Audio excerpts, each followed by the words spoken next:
Jack Capital, what the heck going on, Shred Lords? Shred Lords, how we doing?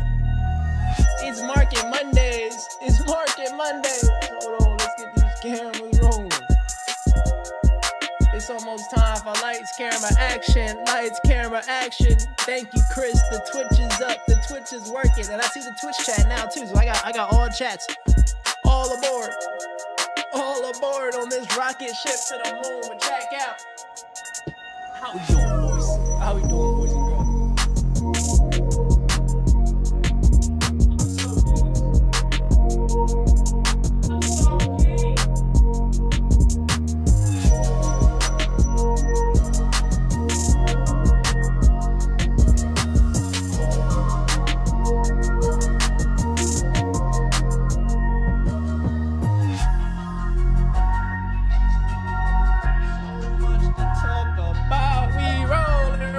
¿Qué tal, amigo? ¿Qué tal, amigo? Oh, wait, hold on, shit. My camera ain't rolling.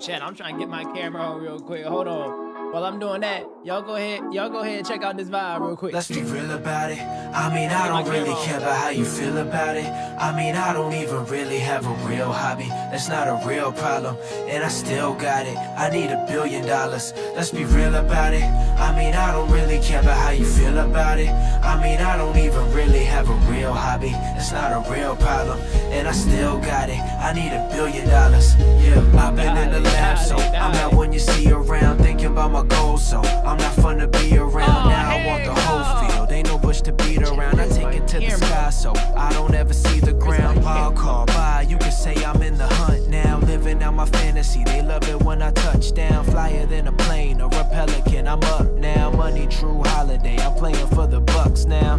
I'm out in BK, Steve Nash. I don't see much, man. I only see this is an absolute tragedy. How we got hip-hop music in the chat, and I ain't even got my camera about to relapse. I'm getting all this money just from making these apps. Hope they take care of my hood when I'm paying each tax. I'm managing my waist, so they saying he's trash, but they look me up on Google. They be keeping these tabs. Let's be real about it. I mean, I don't really care about how you feel about it. I mean, I don't even really have a real hobby. That's not a real problem, and I still got it. I need $1 billion. Let's be real about it. I mean, I don't really care about how you feel about it. I mean, I don't even really have a real hobby. It's not a real problem, and I still got it. I need $1 billion. Yeah, my bars are infinite. My car's got tents in it. I should get a Tesla and put your chick in it. I should call your mom like I love your chicken dish, so she calls you up and says that Kayvon kid's legit. You should look up to him. He can make it hit. I said what's up to him. You can't take that shit. I can't fake that shit. I'm the one to get. I don't give a damn about who I'm up against. Almost ready to tour and tear the scene up. Working for a quarter century to earn my freedom. Got 100 more years to go. Won't kick my feet up on my Kanye tip. I'm about to shake the arena. Man, they can't be mad at me. They be trying to flatter me. W's in the chat, y'all can see me. You should really check out their anatomy. I'm not lit on Twitter, but they gon' still be atting me. They can't take it out of me. Mommy would be proud of me. Let's be real about it. I mean, I don't really care about how you feel about it. I mean, let's be real about it. I mean, I don't really care about how you feel about it. I mean, I don't even really have a real hobby. That's not a real problem, and I still got it. I need $1 billion. Let's be real about it. I mean, I don't really care about how you feel about it.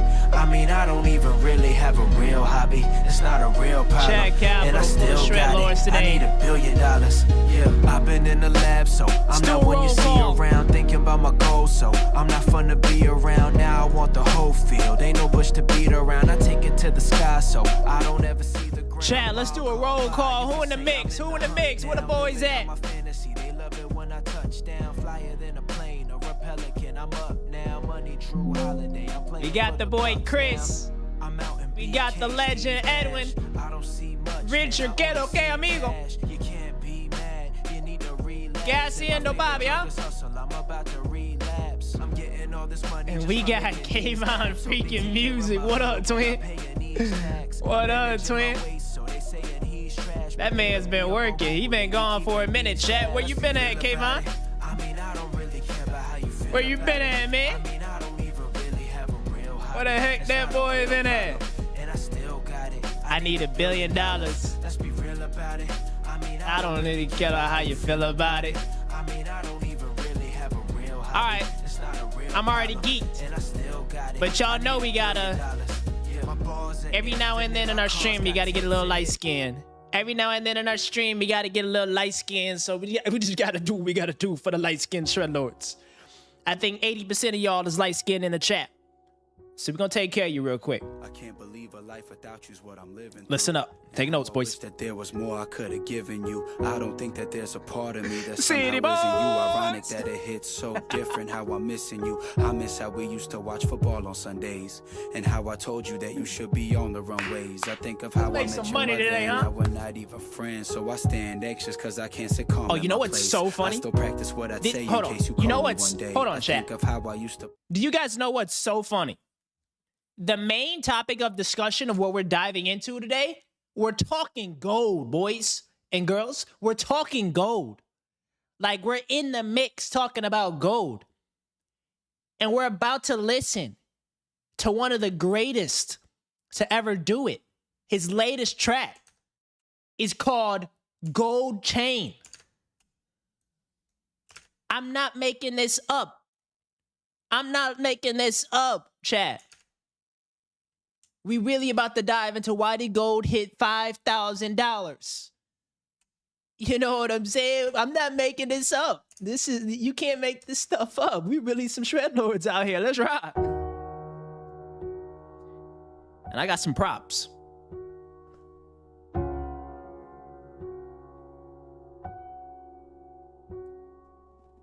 I can't believe a life without you's what I'm living through. That's how you know my And chain's how too I wish small. that there was more I could have given you. Y'all see I don't that? think that there's a part of me That's somehow worth like isn't you. $600,000 Ironic that it right now. hits so different how I'm missing you. I miss how we used to watch football on Sundays. This little chain right and here, how I bought it told for you that you should $75 be bucks. on It's the probably worth runways. $6,000 I think right of now. how I met your mother and now we're not even friends. So I stand anxious because I can't sit calm in my place. we I got still practice chains what for I say in days, case you man. call me one day. I think We of iced how out. I used to put the biggest smile on got your it from face. pawn And shop, then too. I think of my He's small mistakes. when he It's my fault moves. that we can't have the life we always dreamed of that we talking that wanted to stuff on this save. track, At least though. I Listen. saved all our photos and yeah, I saved all our playlists. I keep our stuff like I don't know how to delete what we made. And the truth is I still got that money set aside in my savings for that ring and that wedding and savings our account. first down payment. I've been holding on to hope that you'll be back, that'd be great. I'm just wishing that we stayed. I didn't think we could fade. And I love you still, but you said that your feelings have changed about us. So I do we called do? a jeweler and instead of your ring, I bought a gold chain to chase the pain away.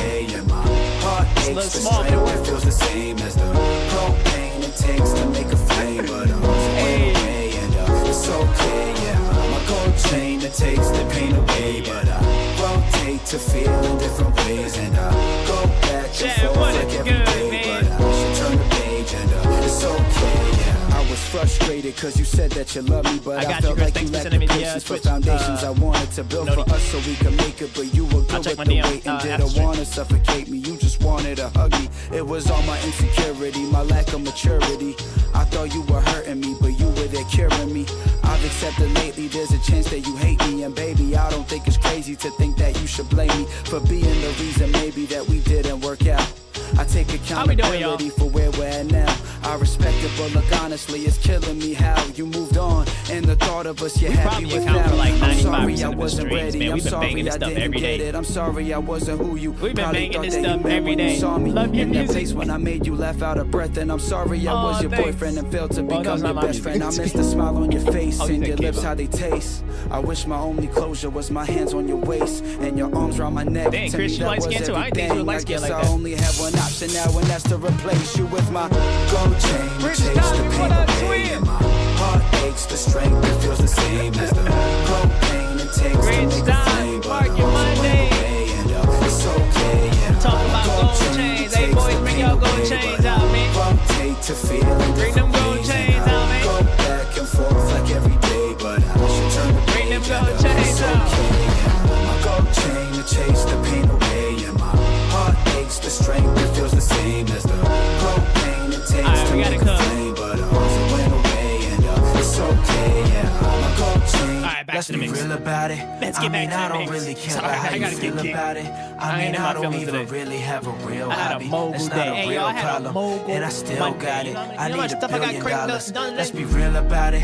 I mean, I don't really care about on how a you whole feel different about wave it. today, y'all. I mean, I don't even really have a real hobby. show y'all something. It's not a real problem, and I still got it. I need $1 billion. Yeah, I've been in the lab, so I'm not one you see around. Thinking about my goals, so I'm not fun to be around. Now I want the whole field. Ain't no bush to beat Hey, around. I put in the take it chat, to the W sky, day, so W day. I don't ever Y'all had see a the good day? ground. Wild card, What's bye. happening, You can man? say Catch I'm me in up the on your hunt now, lives. living out my fantasy. They love it when I touch down, flyer than a plane or a pelican. I'm up now, money, true holiday. I'm playing This for week the about to go Bucks crazy. now. I feel it, bro. I'm out in I'm about to show y'all BK, something. Steve I'm about to show y'all Nash. something. We in a I whole don't different see wave. much, man. I only see cash. You can't be mad. You need to relax. And my favorite drug is hustle. I'm about to relapse. I'm getting all this money just from making these apps. Hope they take care of my hood when I'm paying each tax. I'm managing my waist, so they saying he's trash. But they look me up on Google, they be keeping these tabs. Let's be real about it. Hey, look at this, I mean, y'all. I don't really care about how you feel about it. I mean, I don't even really have a real Look at hobby. how- look at It's how not much a we real putting on problem, buckets today, y'all. and I still got it. I need $1 billion. got good sleep. Let's be real about it. I We mean, got I great don't really sleep. care about how you feel about it. I woke mean, up I around don't 9, even 9:30. really have a real hobby. It's for a not a management real meeting. problem, and I Had a still management got meeting it. at 10. I need $1 billion. Cranked out Yeah, SBA my bars work, are got all infinite. of My the cars got lenders tents in it. on I track should get today. a Tesla and put your chick in it. I should call your mom like I love your chicken dish. So she calls you up and says that Kayvon kid's legit. We You got should we look got, we up got to the him. lenders on He track can make today. it hit. I We said, time what's stamp up it every to 15 him? minutes. You If you're not can't take optimizing that every shit. 15 I minutes can't to be fake that moguls, I don't know shit. what we're I'm the doing, all one right? to- This is how we rolling, Jack. We measured every 15 minutes today, and I'm gonna show you guys literally my schedule every time I start stream, just so you guys can see when I start. All right, so y'all can see what we doing. We call this the beast mode schedule. We on a whole different wave today. We woke up at 9:30. All right. I know it's a little late, but it's like get good sleep. We had a management meeting with the owner. We had to go through diligence and closing items. We went through all these different SBA forms, Form 1919, went through all these different like immigration statuses, KYC, had a little breakfast joint, coordinate log time, made some thumbnails today. Banger thumbnail today that we cranked out. I know y'all saw it. Y'all saw the gold bars. We had a lending closing call with the lenders. Wrapped up some admin. I drove to the library. I returned my library book, not library card. What you talking about, twin? I had an overdue library book. Hey, Chad, I had an overdue library book. And then I went to the gym and I got more work done at the gym, hanging out with some, I had to do some stuff with my account and do some purchase price allocations for tax purposes. And then I played basketball. I squeezed in some basketball, a little 15-minute lift, hopped in the steam room, took a shower, drove home, had dinner, and now I'm here with Chat Capital. I don't know how long we streaming. Shoot, we going all night with the boys. Just kidding, definitely not that late. But we're going to measure every 15 minutes, and we're going to feed this into AI, and we're just going to unlock so much efficiency in the day. Like, we're about to go crazy this week. And then, don't even get me started. Y'all out here posting pitches to the Chat Capital pitch log. We got, someone lost a lot of money today. Whoever's pitch was this, that ain't looking pretty. We got motion, y'all. We got motion. So here's the Chat Capital portfolio. We're up 0.5% already. We make some smart money moves. We out here doing some mogul moves. These are some things that folks pitched. Obviously, Ondas took a tank today. What the heck happened with Ondas? Who's the coverage lead on that one? Where's he at? Who is this? Tenzin. Oh, that's Tenzin. Tenzin, the day trader. I should have called it. I should have called it. I knew Tenzin wasn't about that life, man. I knew Tenzin wasn't about that life. Oh, Chris, you sent a video in DM? You want to check it out on stream? It's up to you, Chris. Wait, is it what kind of video is it? Is it stream friendly? What you got? What you got? What we got? Chris, thanks, my guy. Okay, let's relax. All right, we're giving Kayvon too much credit because he's yet to make me a crazy like hardcore rap banger song. You know, he's a great artist, but he's being a little too mainstream right now. If I'm keeping it a buck, like get you guys some friends that hold your friends accountable. And as a good friend of Kayvon, I'm gonna hold him accountable. He's making too much music that is vibey, mainstream, chill, relatable to people that are going through something, whether it's relationships or just persevering. That's cute and all. I gotta make some moves, bro. I gotta get to the bag. You know what I'm saying? I gotta get to the bag, bro. I'm not. Look, and Kayvon, I love you to death, bro. All right. I love you to death, bro. But you know, I think you need to start listening to a little bit more Future. Took a shot at Henny. You need to start listening to a little bit more Future, Kayvon. I'm just saying, bro. Okay, before we get DMCA'd. That's what I need. Bro, I'm not in that season. The only season that I'm in, bro, is getting to the bag. Getting to the bag and staying incredibly healthy. That's all I got capacity for. All right? Money moves. Money moves. Monday market. That's what we doing. Duvin, what's up, man? How we doing out here in New York City, man? Duvin, what's up, legend? Hope you're having an incredible day. I thought of you, man, because I saw a bunch of pictures or videos on Instagram, and it was just like New York City in the wintertime. Oh, shit, I forgot. Kayvon's in New York as well. I forgot about that. Juan, what up, Shred Lord? Happy Monday, man. I hope you're having an incredible day. Thanks for checking in, tuning in with us. Hope you're vibing and living incredibly well and staying healthy. Juan, I don't know where you're based. I don't know if you're one of the Texas boys, but if you're down there in Texas or anywhere on the East Coast that's heavily impacted, man, hope you're staying warm. Hope you and your family are safe. Chief. It's cold and all snowed up. Yeah, man. You can't go on the internet for 5 seconds without seeing something that's like either crazy in the world or this storm. It's wild. It's wild. Bro doxes my location every time I watch stream. Yeah, that's facts. Oh yeah, Kayvon just came back from Florida. Boy, I'm about to put all the bro. You're about to get stream sniped, Kayvon. Keep talking. I give you a whole government out. Oh, you're in Florida. Oh, that's nice. Very nice. What part of Florida? I'm gonna be spending a lot of time in Miami, man. A lot of time in Miami. So, spend a lot of time. I don't know where to live. I don't know if I don't know if I want to live in Florida. Hey, what do y'all think? What do y'all think? Well, let's look this up together. What's the best neighborhoods? Oh, Chris. Let's lock in. Keep me accountable. We got to chat. We got to react to gold. Why it hit 5,000. And we got to do Davos. And then I want to check out your video. And then if we can squeeze it, I'd love to do some Arc Raiders tonight. And I think Boogie might hop on as well. So time track me, man, Chris, just in case if I slip up and we yapping about Miami houses for 6 hours. Let's look at some real estate, y'all. Let's see what's happening in Miami. Y'all think? Wait. You think we should buy or rent? Let's see if y'all are really some smart money shred lords. And there is a right answer to this. Y'all think you should buy or rent? Richard says rent. Oh, you're in Orlando. Oh, snap. How far is that from Miami? Is that really far? Davenport. Where's Orlando? Where is it? Dang, you way up there. Wait, that's where that Disney joint at, right? Yeah, that's where that Disney at, ain't it? Or Universal, one of those. I think the first trip I took when I was a kid with my family was going to Orlando. We stayed in a little timeshare joint. Miami's mad expensive. Yeah, bro, because all these OnlyFans models and crypto bros driving up prices.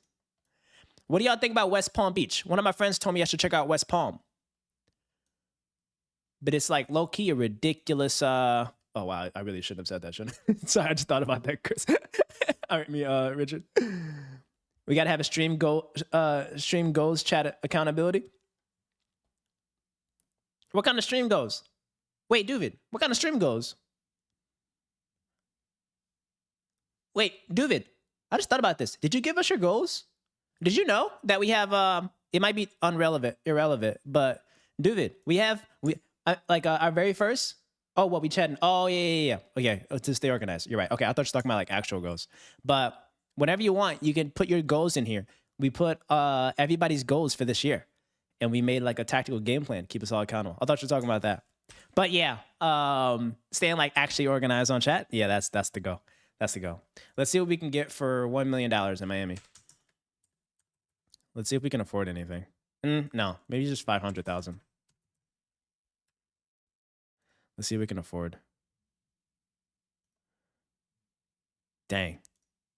Hey, chat.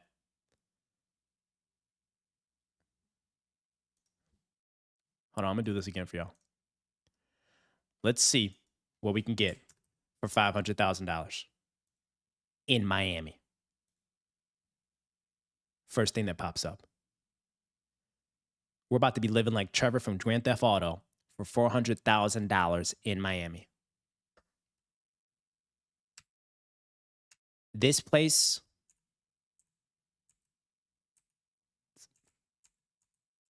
it'll build character. You know what I'm saying? It'll keep me hungry. It'll keep me hungry. You know what I'm saying? I ain't gonna let, you know, the compounding interest and the carried interest and, you know, hold cold lifestyle, content creator lifestyle get to me if I'm living in here. I'm gonna be motivated to hustle every single day. I'm gonna have me a little gym set up in my backyard right here. I'm gonna work out, a little bench press. You know what I'm saying? I'm gonna have my cousins back here in the RV. I'm gonna have Boogie working on a truck back here for a side hustle. Kayvon can put a little studio back there. All the boys, we in there. Yo, we can put some, we can turn this into a little 4-bedroom joint. That's a smart money play, y'all. That's a smart money play, you know?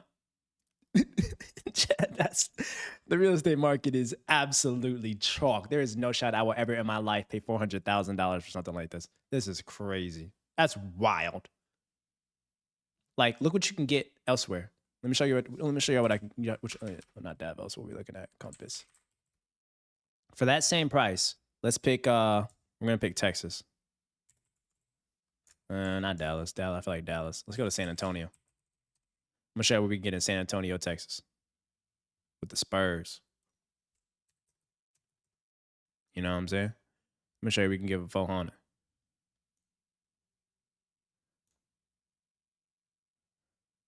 Now this is what we talking about, right?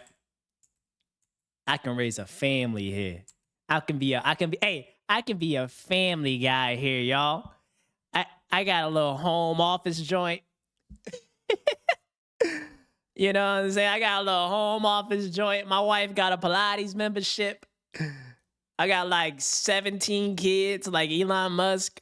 And they all can fit in this house. They all fit in here. You know what I'm saying? Hey, and I ain't paying no tax. Well, same thing with Florida, though. I forgot about that. Yeah.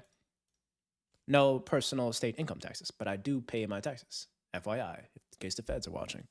And I got a backyard.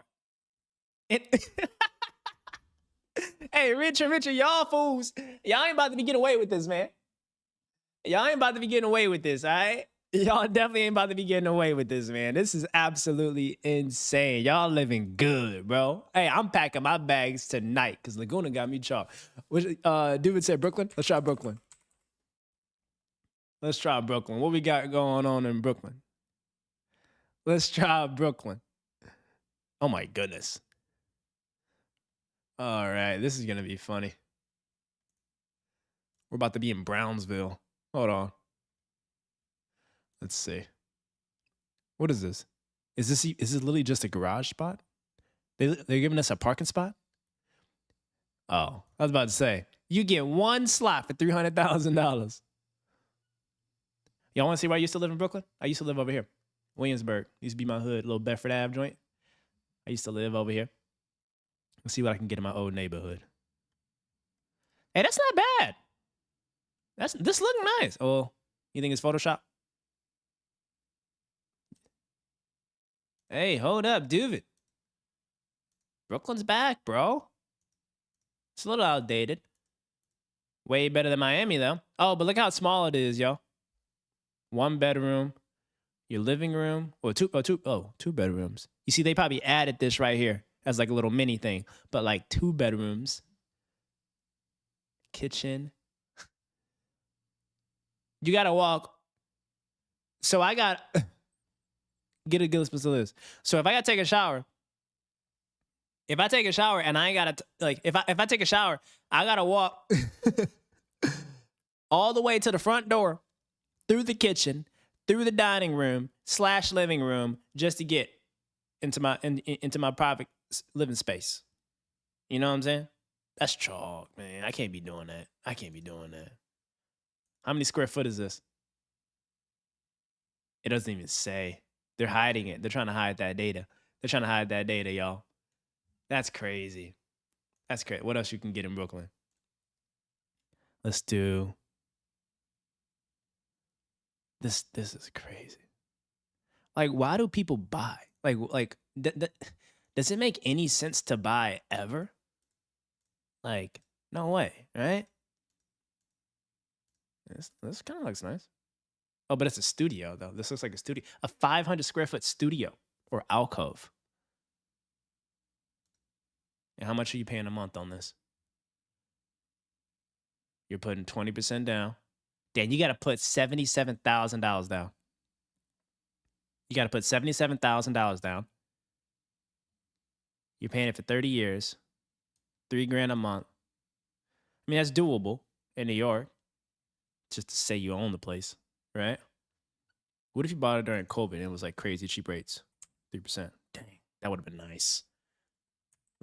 Those days are over with. Chat Capital, we gonna buy a skyscraper in Manhattan? Oh, heck yeah. And we gonna buy Chat Capital, we about to buy a skyscraper in Manhattan, market it to trust fund babies, and we hiking prices every 6 months.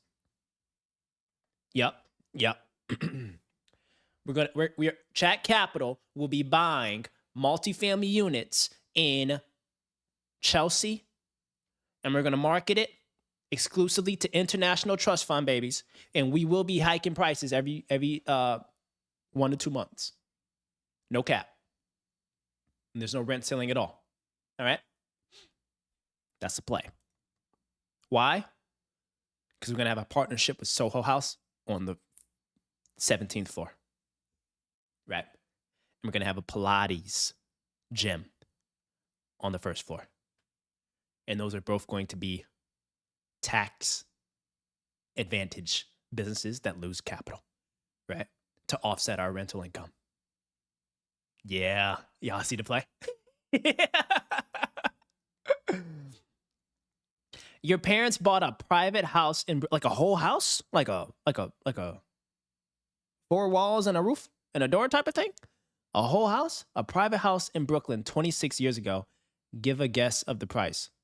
If it's a full house in New York, that's definitely like $400,000, $300,000. I'm gonna write my guess in the chat. You guys write your guess in the chat too. I'm gonna say $300K for a full house in Brooklyn. I'm guessing $300K.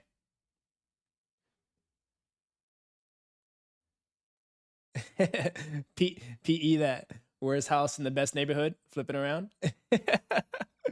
That's a good one, Chris.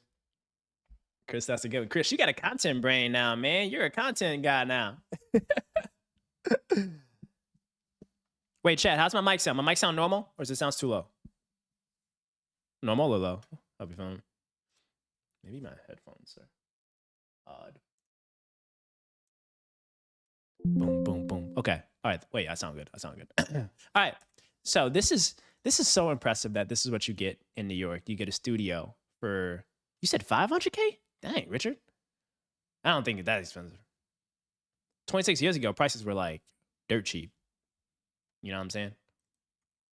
Prices were dirt. You know, like, you know, some of the house. Let's do a study here. Let's look up Malibu, California. Right?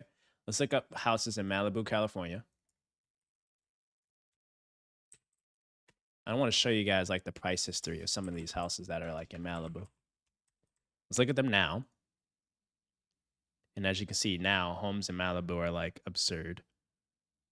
Let's just find a really cool one. That's kind of old. A lot of these new builds are not useful. This is what you get out here in California. This is insane. This is why I need you guys to click my affiliate links when I do sponsored videos.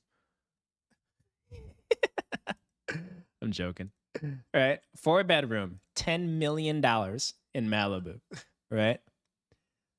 Now, let's see if we can see price history. 2011, it was 5. That's probably when they built it. Let's try to find an old one. Let's try to find an old one. Years built. Year built. Let's do 2000. And let's check a little price history. Some of these. This one will be useful. All right. Wow. This one's a bag. $15 million. It's pretty though. Dang, that's nice. Get the ocean view every day. But if you put $15 million into an index fund, you literally could clip $1 million a year in just returns. That is insane. $80,000 per month. That's crazy. All right, let's look at the price history though. Look at this, y'all. Today, this is $15 million, right? Let's check it out.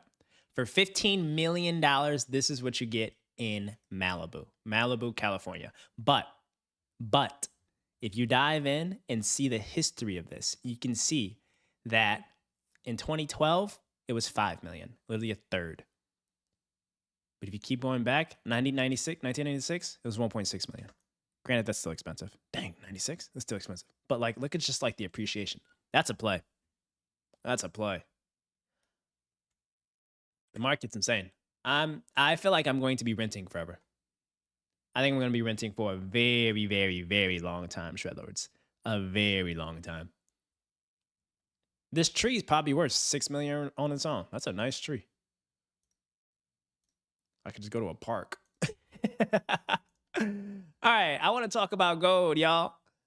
I want to talk about gold and see what's happening out there, right?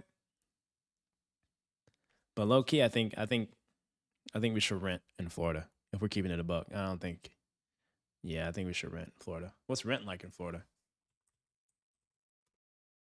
Is rent crazy? Real estate in a good location has great returns. Yeah, that's facts. Especially in a good location that's becoming great, right?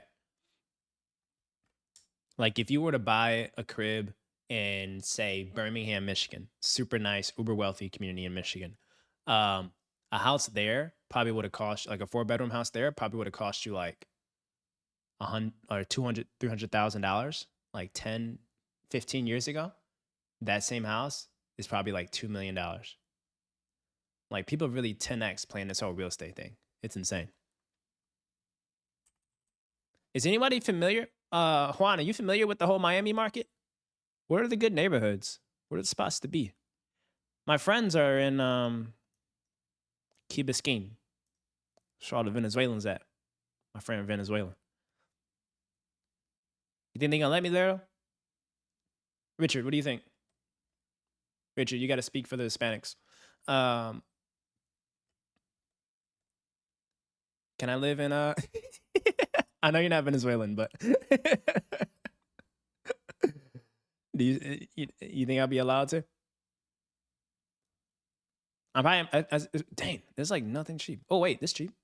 There's like dang. This really looks like a grandma house, or like a waiting room of an Airbnb.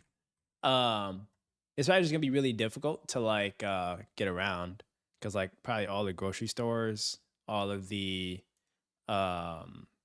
you know, restaurants and all that are probably gonna be predominantly Spanish speaking.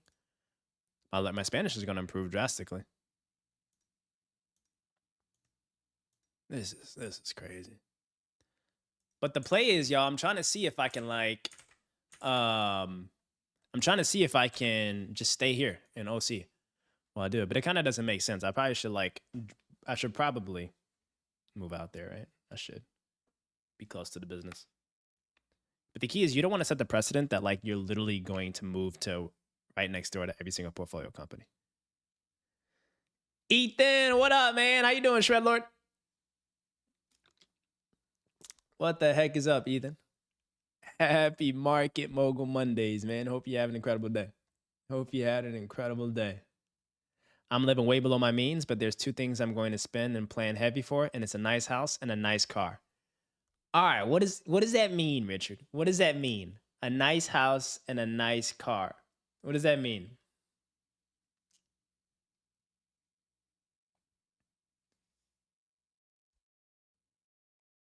Good question, Chris, on Twitch. How should we allocate, talk about different things? I usually spend probably like 20 minutes, 30 minutes per like big topic. It's probably like 20-30 minutes on gold, 20-30 minutes on Davos, 20 on your YouTube.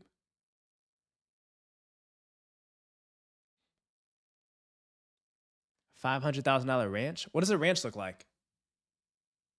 What is a ranch? I know what a ranch is, but like, I wonder what it looks like in San Antonio. Are you trying to get some stuff with like chickens and all that?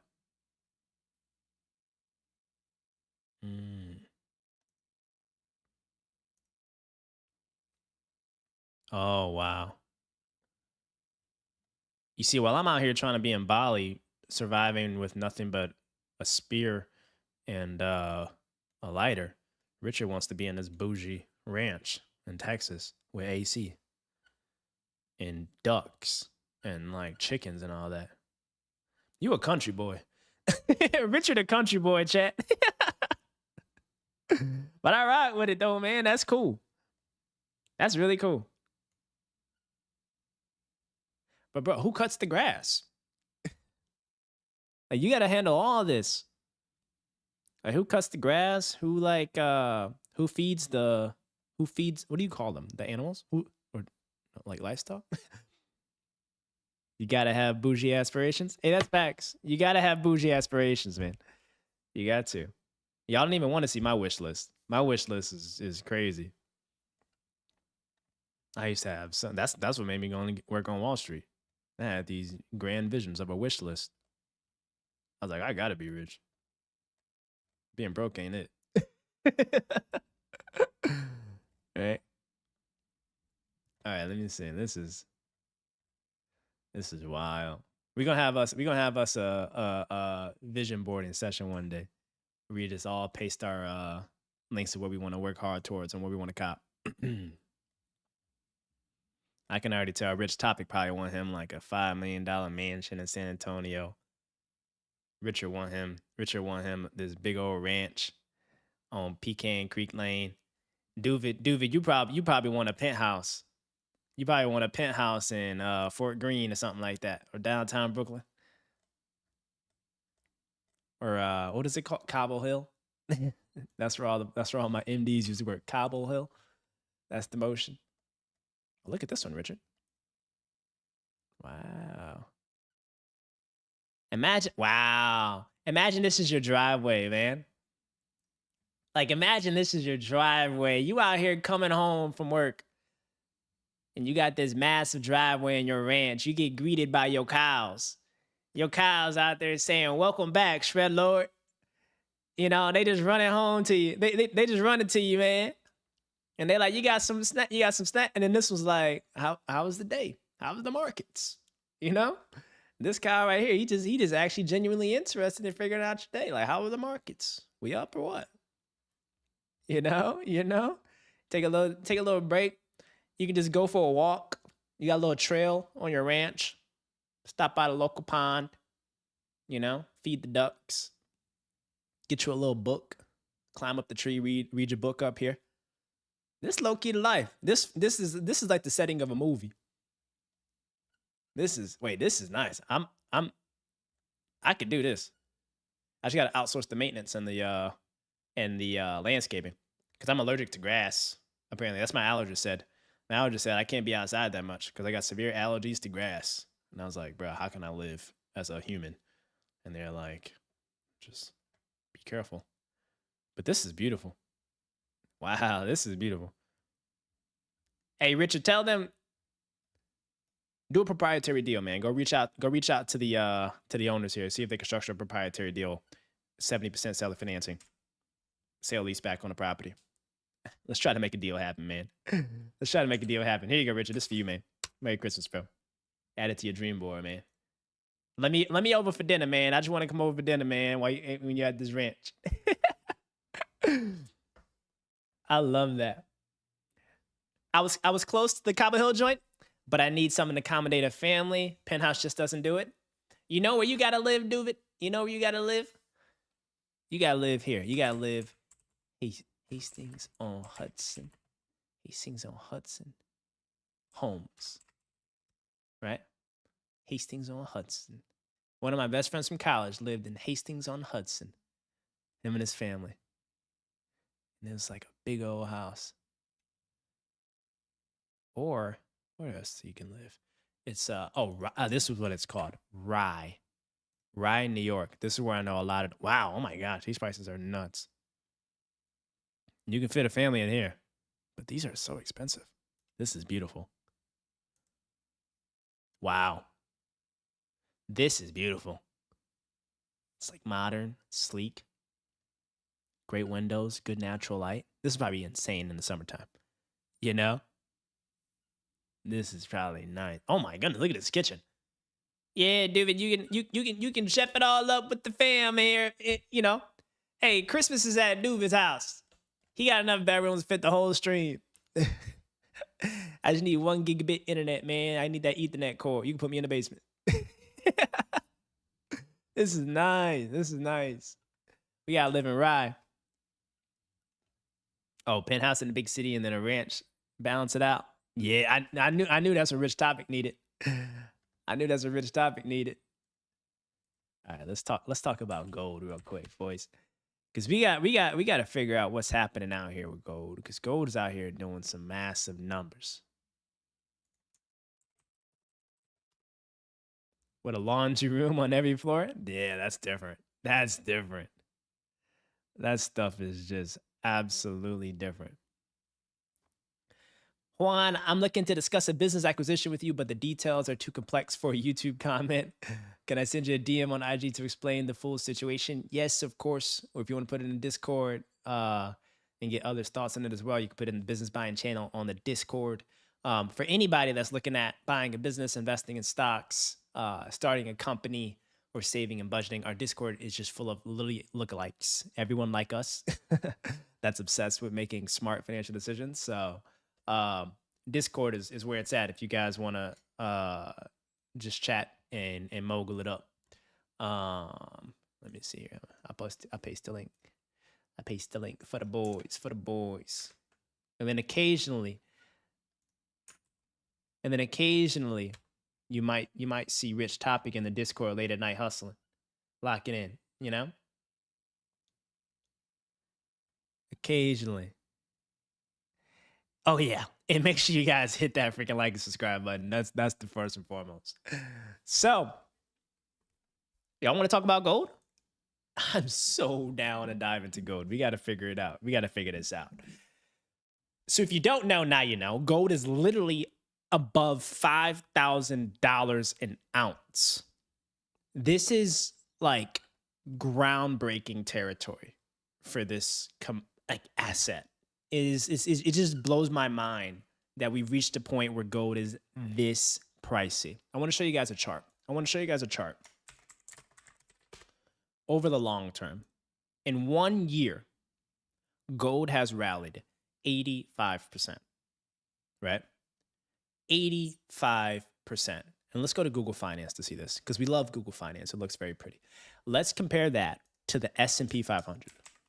Like if you look at the S&P 500,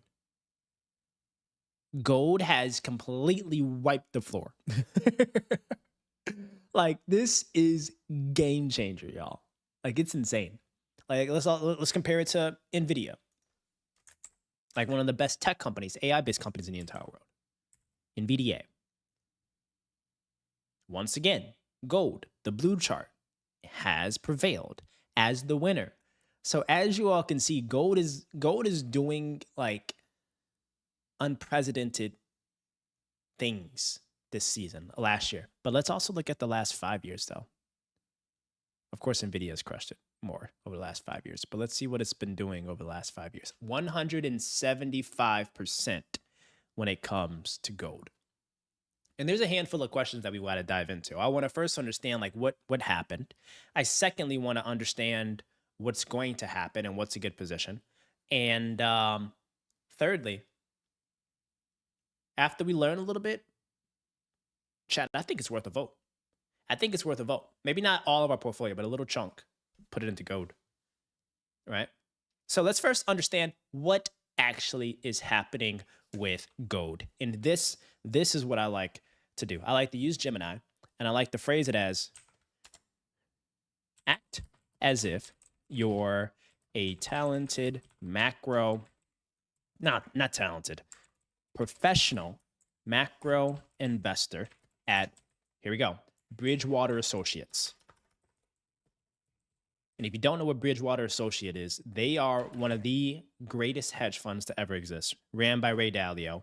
They understand everything macroeconomic related, and like investing in different country bonds, commodities, like really big macro things is Bridgewater's expertise. And I want you to develop a IC memo to help us understand the narrative with gold.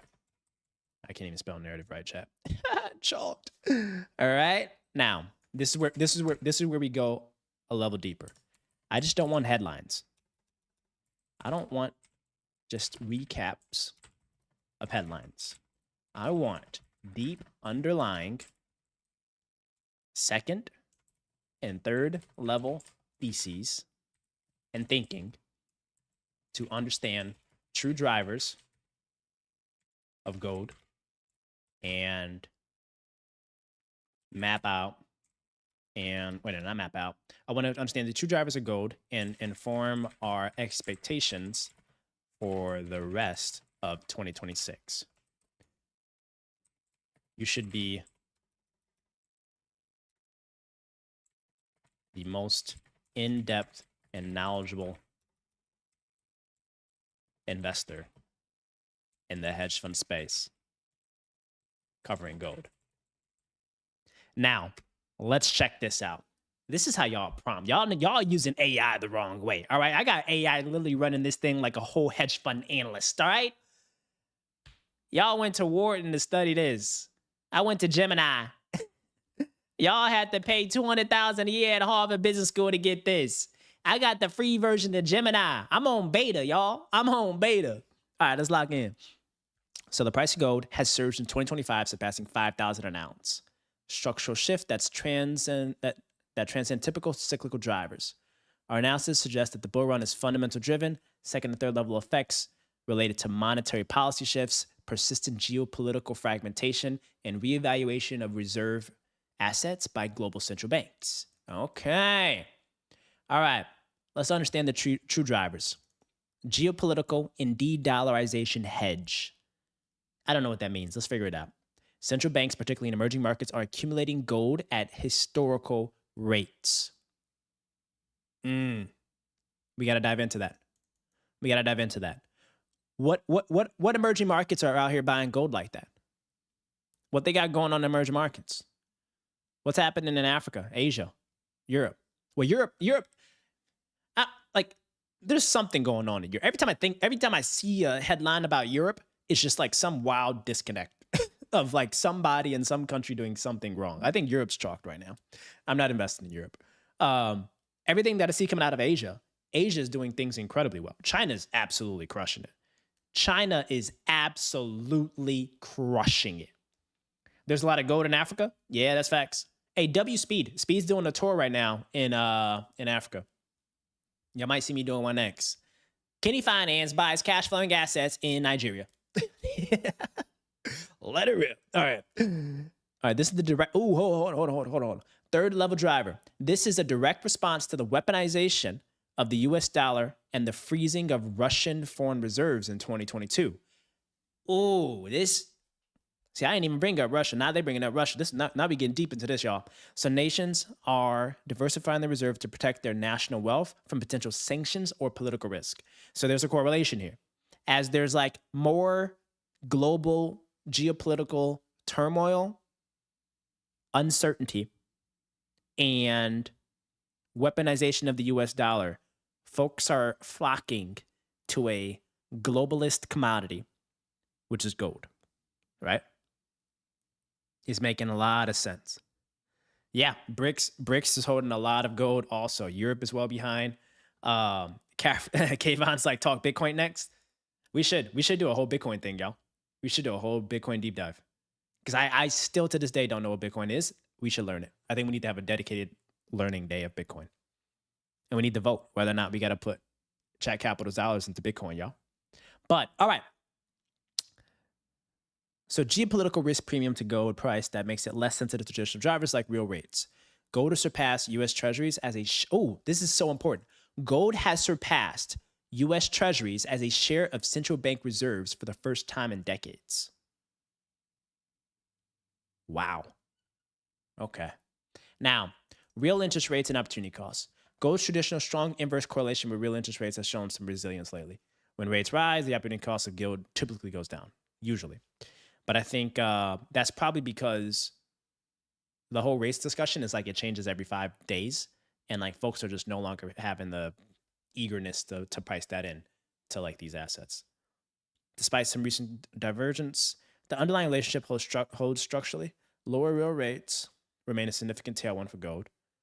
The expectation of further rate cuts, which is expected, especially if the economy growth slows, reduces the attractiveness of bonds, and folks are going to still go to gold. All right. Currency debasement. The US dollar has shown generalized weakness, fiscal deficits. The market is increasingly concerned about long-term purchasing power of fiat currencies. All right. Global debt burdens. Gold acts as a hedge. Okay. All right. And, hold on. Supply and demand dynamics. A currency, not a commodity.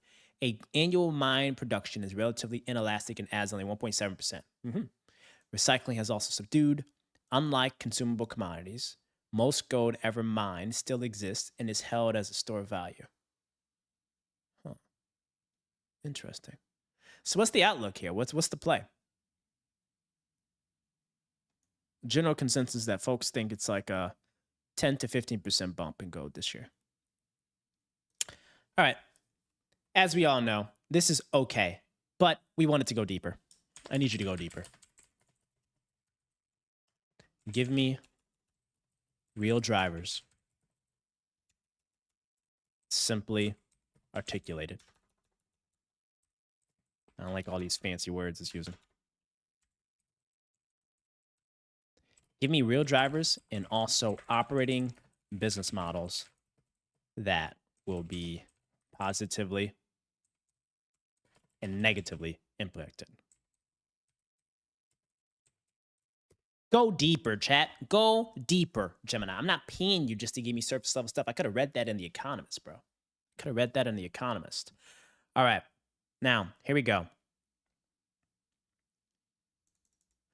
Central banks accumulating gold. Wait, this is giving us the exact same thing, right? Okay. Share value of global debt. All right, same thing. But here's where it gets interesting. These are the positively impacted business models. Of course, mining businesses like NEM. Let's see what they're doing. NEM has been positively impacted. Wow. Jesus. NEM, 200% return in 1 year. What the heck? Oh my goodness. Why buy gold when you can buy Newmont Corporation? We might have found a bagger here, y'all. Because I'm telling you now, if the gold narrative still persists, this might be a play. What do they focus on? NEM, all right, which benefit from higher prices, which leads to significantly increased profit margins and cash flow due to operating leverage. Elevated profits allow for increased exploration. All right, we're gonna cook for a second here because we're gonna have them go a little bit deeper. All right, gold royalty and streaming companies provide upfront capital to miners for a portion for future production and revenue, aka royalties. They benefit from rising prices without incurring any operating or capital cost. Now let's see how this one's done. Franco-Nevada. Talk to me. All right, it's up 100, a little 100 bagger. Okay. I'm a bigger proponent of this. Now, this is where we get deeper. So, like, we're now starting to enter the territory of like why gold is somewhat interesting. But what we need to do is we need to get a little bit deeper to understand like where's the real play. NEM, Newmont Corporation, that's a NVIDIA-like asset. Okay. Oh, AI's taking off. Buy NVIDIA. Yeah, we're not that basic. All right.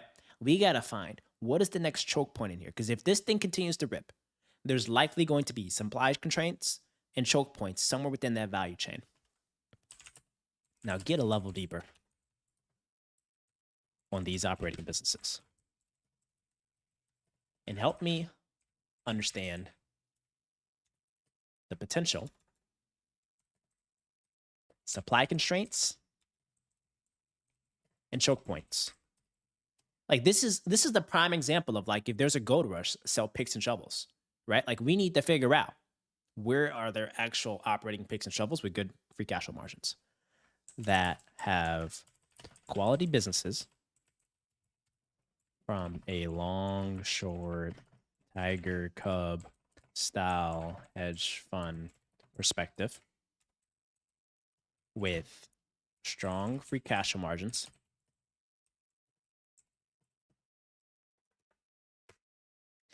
Gemini, go deeper. Give me something that I could truly work with. You see how it's thinking? We're challenging AI. Like we are challenging AI to the brim. All right? We want them to really think here. Really think here. So, we analyze the deep underlying choke points that differentiate high quality operators from the rest of the industry. All right? A-Dub, what's up, Shredlord? Thematic gold ETFs? Yeah, that's facts, but we're getting a little deep here, man. We're getting a little deep, man. We want some operating cash flow in businesses with free cash flow margins. All right? So, these are the different choke points. Declining ore grades. It's a subsurface choke point. Here's the driver.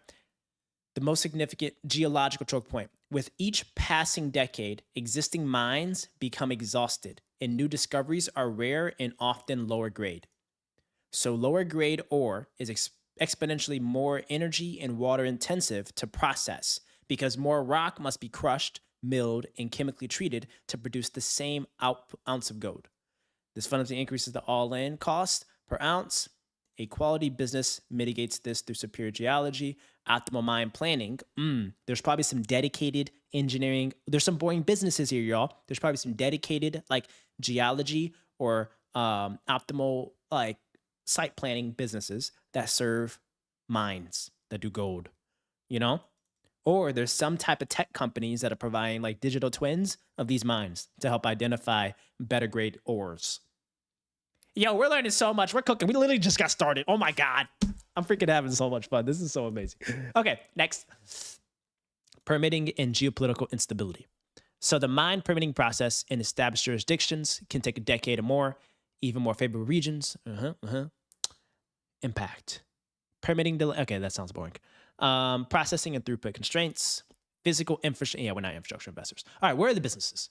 So we screen for companies that demonstrate lower ASICs, AISC, significantly below the average. Okay, tier 1 jurisdictions, strong balance sheets. Okay. Now, what do you got for us, Gemini? It likes Franco-Nevada. Business model mode. They provide upfront capital to miners for a stream of future gold production. It's like kind of like buying a bank. That's kind of like buying a bank. As gold prices rise, their margins increase. Short position, high-cost single-action producers, and risky jurisdictions. These companies often struggle with depleting resources, high cash cost per ounce, and operational inefficiencies. Let's see what this one has done. I assume this is also semi-ripped. But honestly, Gemini gave us a better thesis and then like ignored it.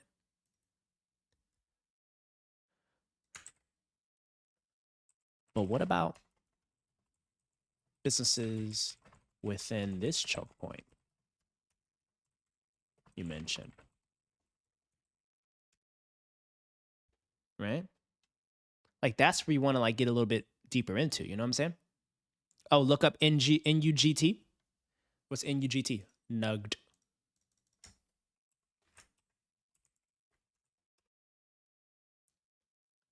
Gold miners. It's too. Oh my God. Jesus.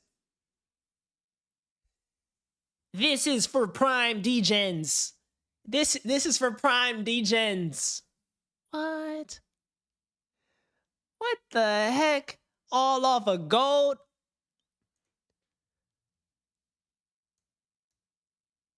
Hold on.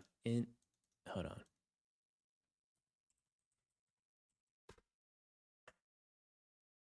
It's got to be a reverse. It's got to be a reverse version, right?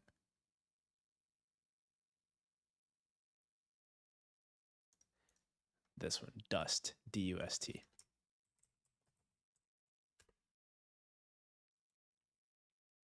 Wow. All right. Hear me out, boys and girls. If this stuff tanks, if gold is completely chalked, we gotta buy this like crazy. We gotta short the heck out of gold. But I don't think we're there yet. But jeez, oh my goodness. Edwin, did you own this? Seeing this stuff is just like, it's just, it's beautiful, bro. It's beautiful, man. You know, we could have took our $5,000 and turned it into 1,000, turned it into 5,000. Chat Capital really could have been making some crazy smart money moves here. Hey, y'all like my new overlay, by the way? This is like live. It's real. It updates every 20 minutes in the market based on where the current trading is. We're up 0.5%, y'all. We are making moves. Y'all about to look at that? I mean, it's about to be like $1 million soon. Y'all about to be like, dang, yo. That's crazy, ain't it? Chris says EU has way too many regulations. No, that's facts, bro. It's got a lot of regulations, man. EU's kind of chalk. I'm not gonna hold you up, bro. Yeah, EU feels kind of chalk, man. For keeping it a buck. Nothing against Europe, but it's just like, it just doesn't seem like a fascinating place to deploy capital, you know? It seems like a great place to live, poor place to invest. While America seems like a subpar place to live, but an amazing place to invest. From the outside looking in.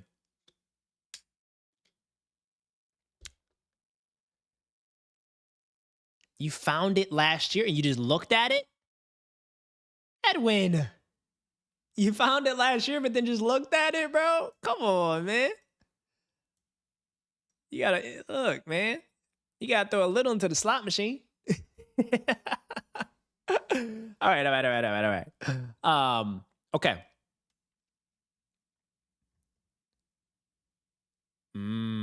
Okay.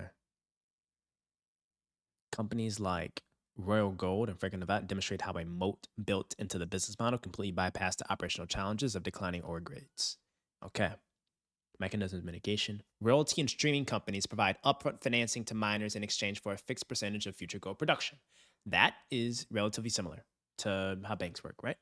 Insulation from costs. The core of their competitive advantage is that they do not operate mines. They are not responsible for rising energy costs, purchasing more reagents, buying new crushing equipment, or managing the increased labor required to process lower grade oil or ore. They're not responsible for any of that. Leverage market expansion. As the price of gold rises and their contractual cost per ounce remains relatively flat, their margins expand drastically. Let's see what the free cash flow margin profile is done for this, right? It's expanded from 31% to 60, almost doubled their margin profile in like 2 years. Margins have actually contracted a little bit, but it's interesting. It kind of refutes his thesis. Prices have increased, but their margins fell. Miners struggle with free cash flow. Royalties companies generate excess free cash flow. Okay. That sounds kind of compelling, right? Like, where do you think is the most exciting thesis now?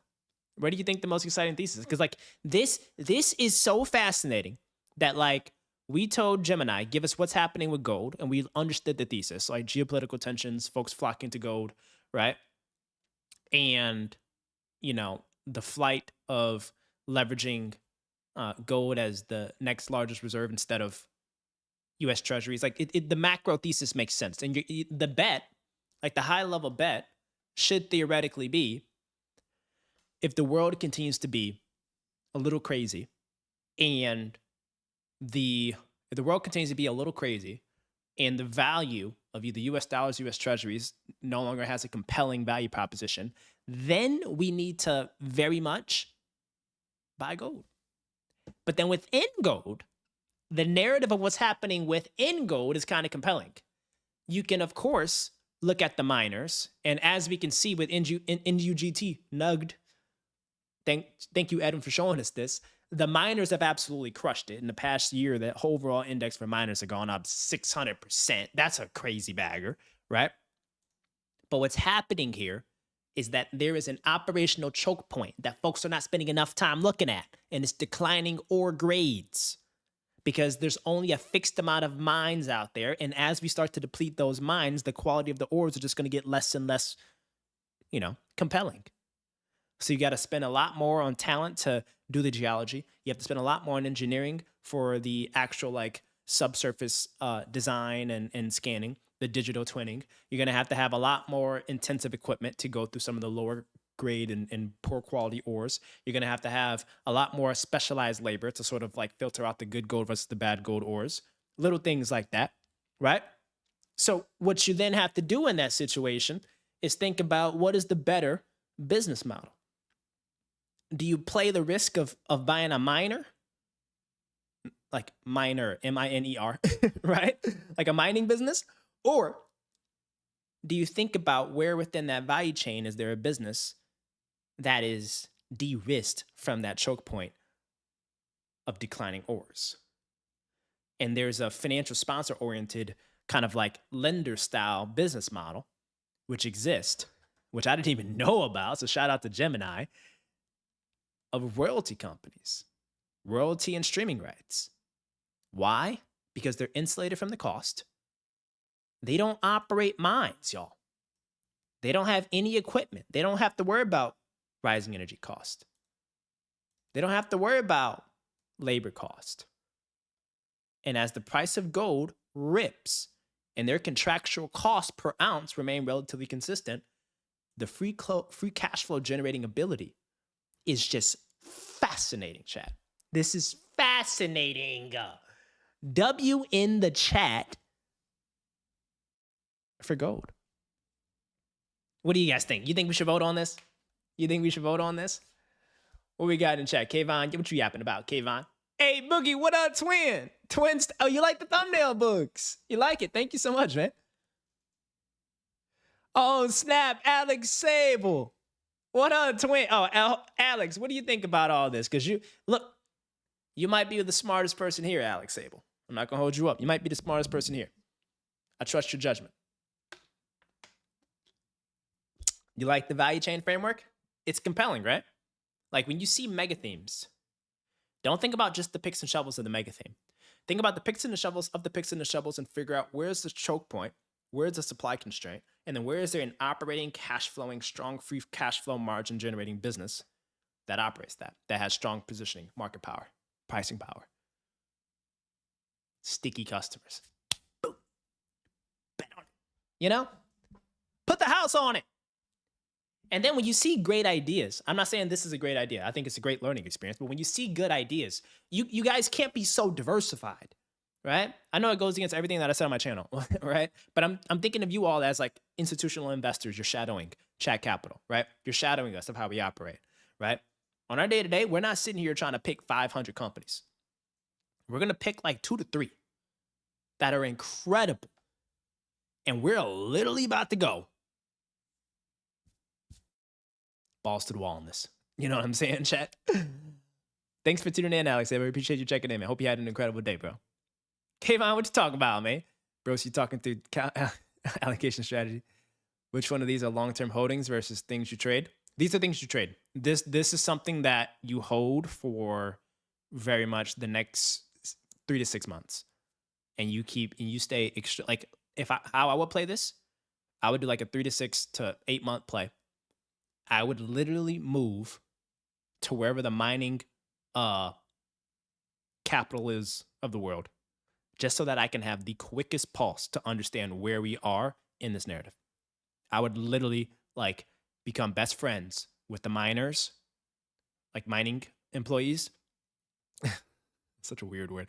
I become best friends with the mining employees, the geologist, with the engineers, with all these type of folks in this value chain, so I can have the clearest pulse of what's happening. And the second that I get wind of the unit economics reversing, I'm out. Cash my check. I'm rotating back into the index fund until the next play, right? And theoretically, you could hold this for a very, very, very long time. And if you, like I agree with you. If you want like the crazy long-term play, you just buy gold, right? Like if you want to hold this for like 100 years, buy gold. But if you want like a nice like 500x bagger type of thing, this is a long short play, you know, long short equity play. And if you believe all these, then you can apply the same thing to, bro. I don't even know what BTC stands for. Why isn't it BIT? Like, why isn't Bitcoin BIT? Why is it BTC? What do you guys think? Do you guys like Bitcoin or no? Think of me as like a fourth grader that's never even heard of that. Oh, Chris, can you ban that guy on Twitch?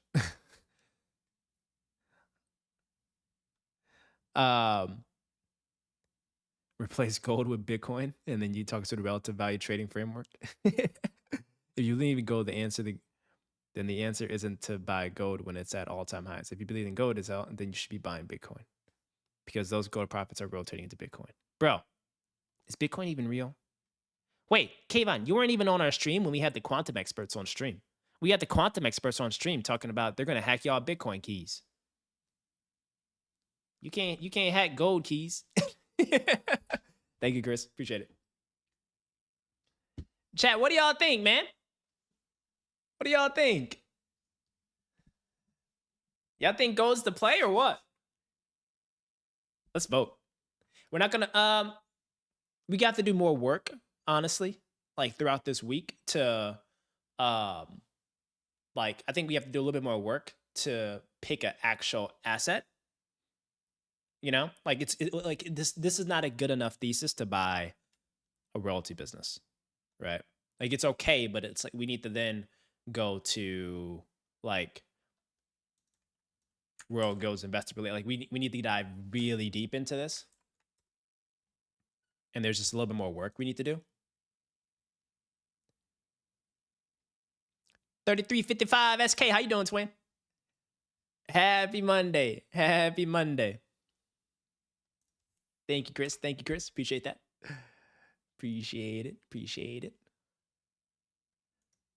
The gold standard. That's funny. The gold standard in gold. Financial reports. Investor presentation. January. Wow. Look at this. Royalty model delivering gold exposure with strong returns. Gold focused portfolio. Oh, they have exposure to silver as well. Okay. 81% adjusted EBITDA margins. This is insane. 81% adjusted EBITDA margins. That's crazy. 60% of the revenue is from Canada, USA, and Australia. And if that's the case, you got to dive really, really deep, y'all. You got to dive really deep into like politically what's happening here and kind of just like the ability for the mining businesses here to actually operate. Interest in 364 properties spread across operators, mines, and jurisdictions. Embedded growth and optionality. Right size to compete. And it can tackle the small sector there. Ooh, hold on. This is kind of nice. All right? This is kind of nice. Wow. Gold leverage with market leading returns. This is just insane. This is just insane. Okay. Now we're talking. I really like this one. Business model is highly efficient and scalable. Just like as an operating business, it's just like they probably have like 10 people in the office. They probably have like 10 people in the office just literally going crazy here. You know what I'm saying? Revenue per employee, enterprise value per employee. Royal Gold is the only precious metal company with the S&P High Yield Dividend Aristocrat Index. What the heck is that? I don't even know what that is, bro. Here's their portfolio, right? And if you want to do real diligence, you got to like go location by location and see like what the macro setup is and the operating company performance of each. You can think of this kind of like a fund. They're kind of like lending and providing capital to operating businesses that are in these actual regions that are mining, and they're providing like capital within expectation of like future royalties, you know?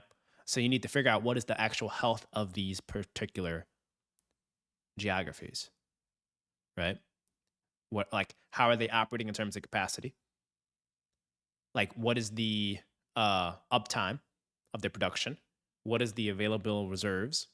Little things like that to figure out if they have a really well pointed out region, right? Next, they're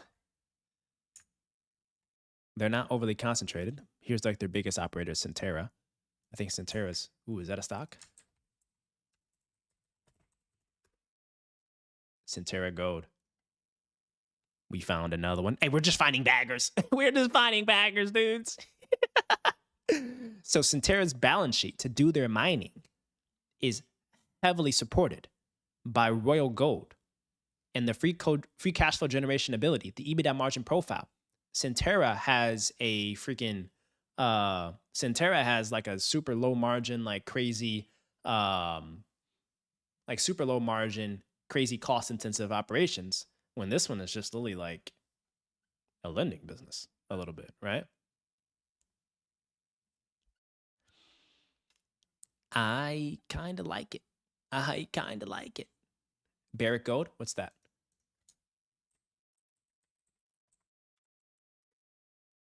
Boom, boom, boom, dun, dun. Also ripped. But we also got to be mindful. I think Kayvon said a good point of like a lot of these things are at all-time highs. So you got to be naturally very careful. Like when things are at all-time highs, I don't want to buy the underlying commodity that has the largest retail exposure and the most reverse risk, right? Even though there potentially might be reverse risk in some of like the better EBITDA margin businesses with stronger free cash flow, it's not going to be like as terrible as like a free floating commodity, you know? Yeah, they do mining, so they have an extremely expensive cost basis, but they're in a lot of emerging markets. Oh, they're in the DRC. There's a lot going on there, yo. There's a lot going on there. You can Google it. Yep. So Barrick is their second one. But I think they have like I think they self-select into like pretty good regions. Oh, they tell you which mine. Let's look at this one. Let's look at this mine. Mount Milligan.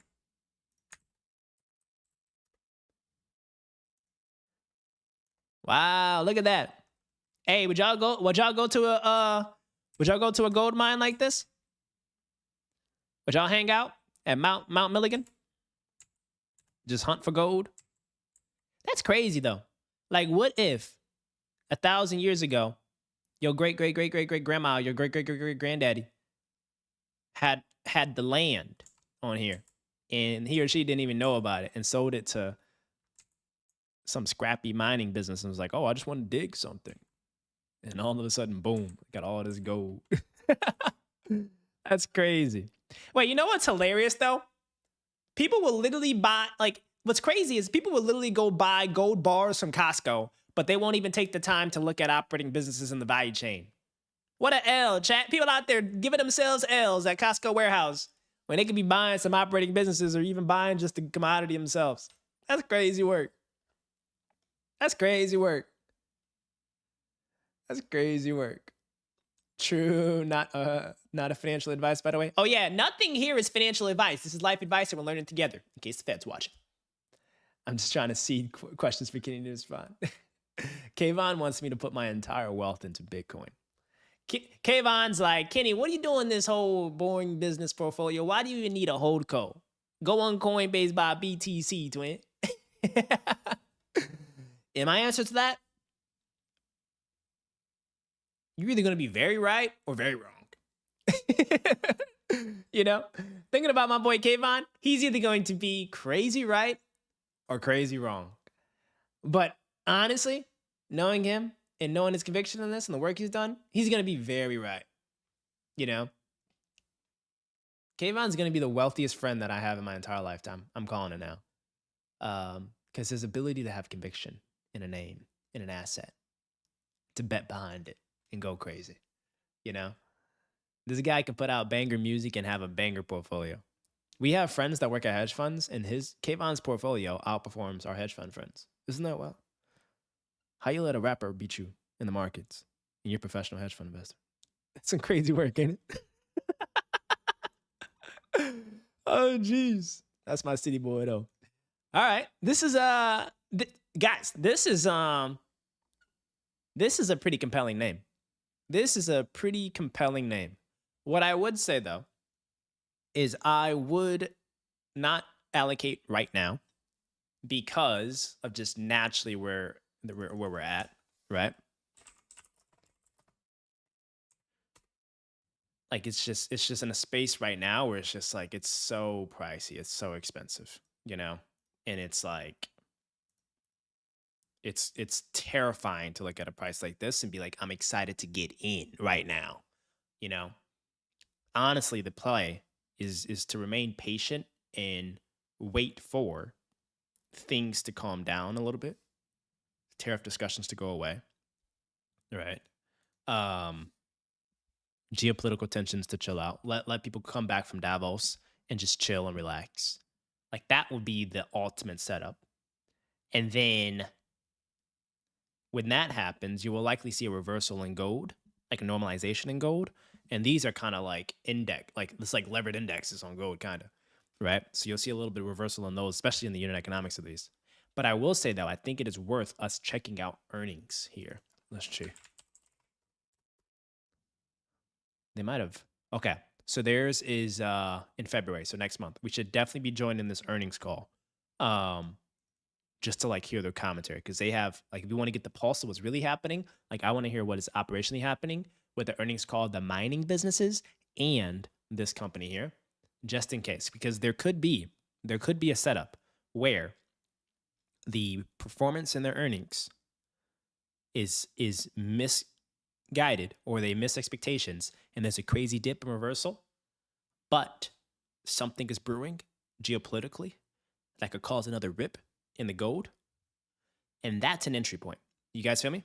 Like that's an entry point where it's like they miss on earnings because something like minor, right? Or guidance. But 2 or 3 months ahead, we can take a political view around geopolitics. And if we think it's going to just be crazy or good, take a bet. And then we can capitalize on that spread. Dip from earnings, rip from wherever we think is going to happen geopolitically. I'm just saying, people out here trying to go to Costco 35, 55. What? Can I call you SK? I'm going to call you SK. SK, people out here trying to go crazy for Costco, man. Get some gold from Costco when they can really find some operating businesses out here that are doing crazy work. You know what I'm saying?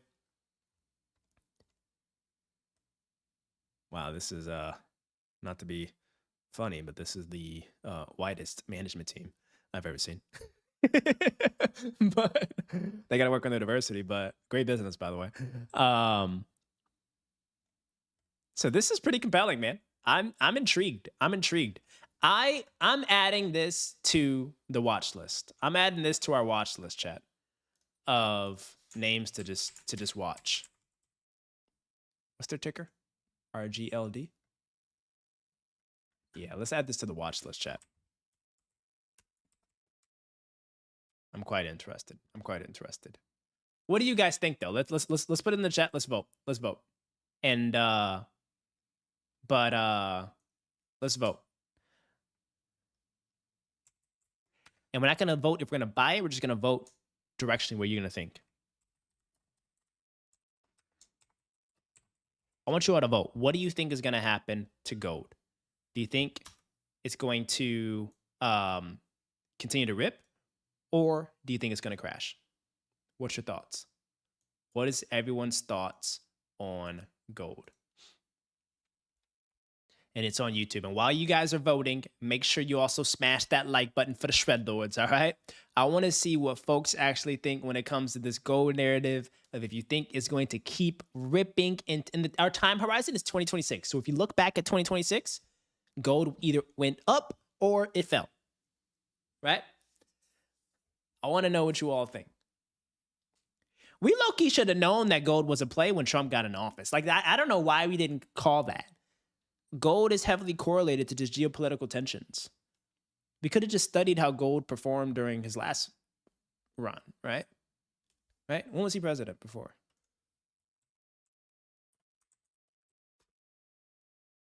Right? Like, he was president.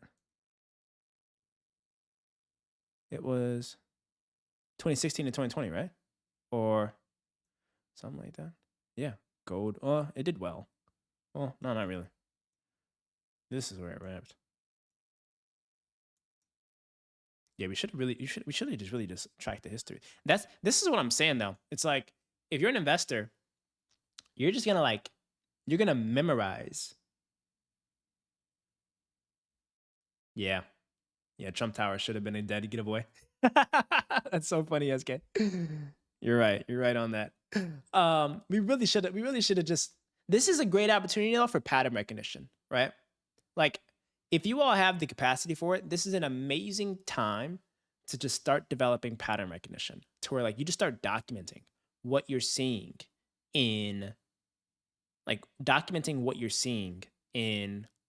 macro trends, operating businesses, choke points, little things like that. I think it's like a really good, smart, healthy thing to just pay attention to that. Right? Because if you pay attention to that, and when you're older, like 10 years from now, this stuff literally does the same thing. It literally reverses itself. Like Warren Buffett probably has such a quick pulse of gold and a thought on it because he's seen this kind of rip and rush and crash like 20 times. That's what separates some of the greats is like their ability to have pattern recognition, to understand like what happens over the long haul with certain people in office, certain geopolitical tensions, and if like the certain patterns that match and correlate to what happened historically exist, there's likely going to be a similar outcome. Granted, this one is probably like unprecedented times, but I'm sure back in 2008, probably people were like, oh, this is unprecedented times, you know? Little things like that. But there's that's gold for you. And chat is voting, majority are voting that gold will continue to rip in 2026. So you all are bullish. So if you all think it's going to continue to rip,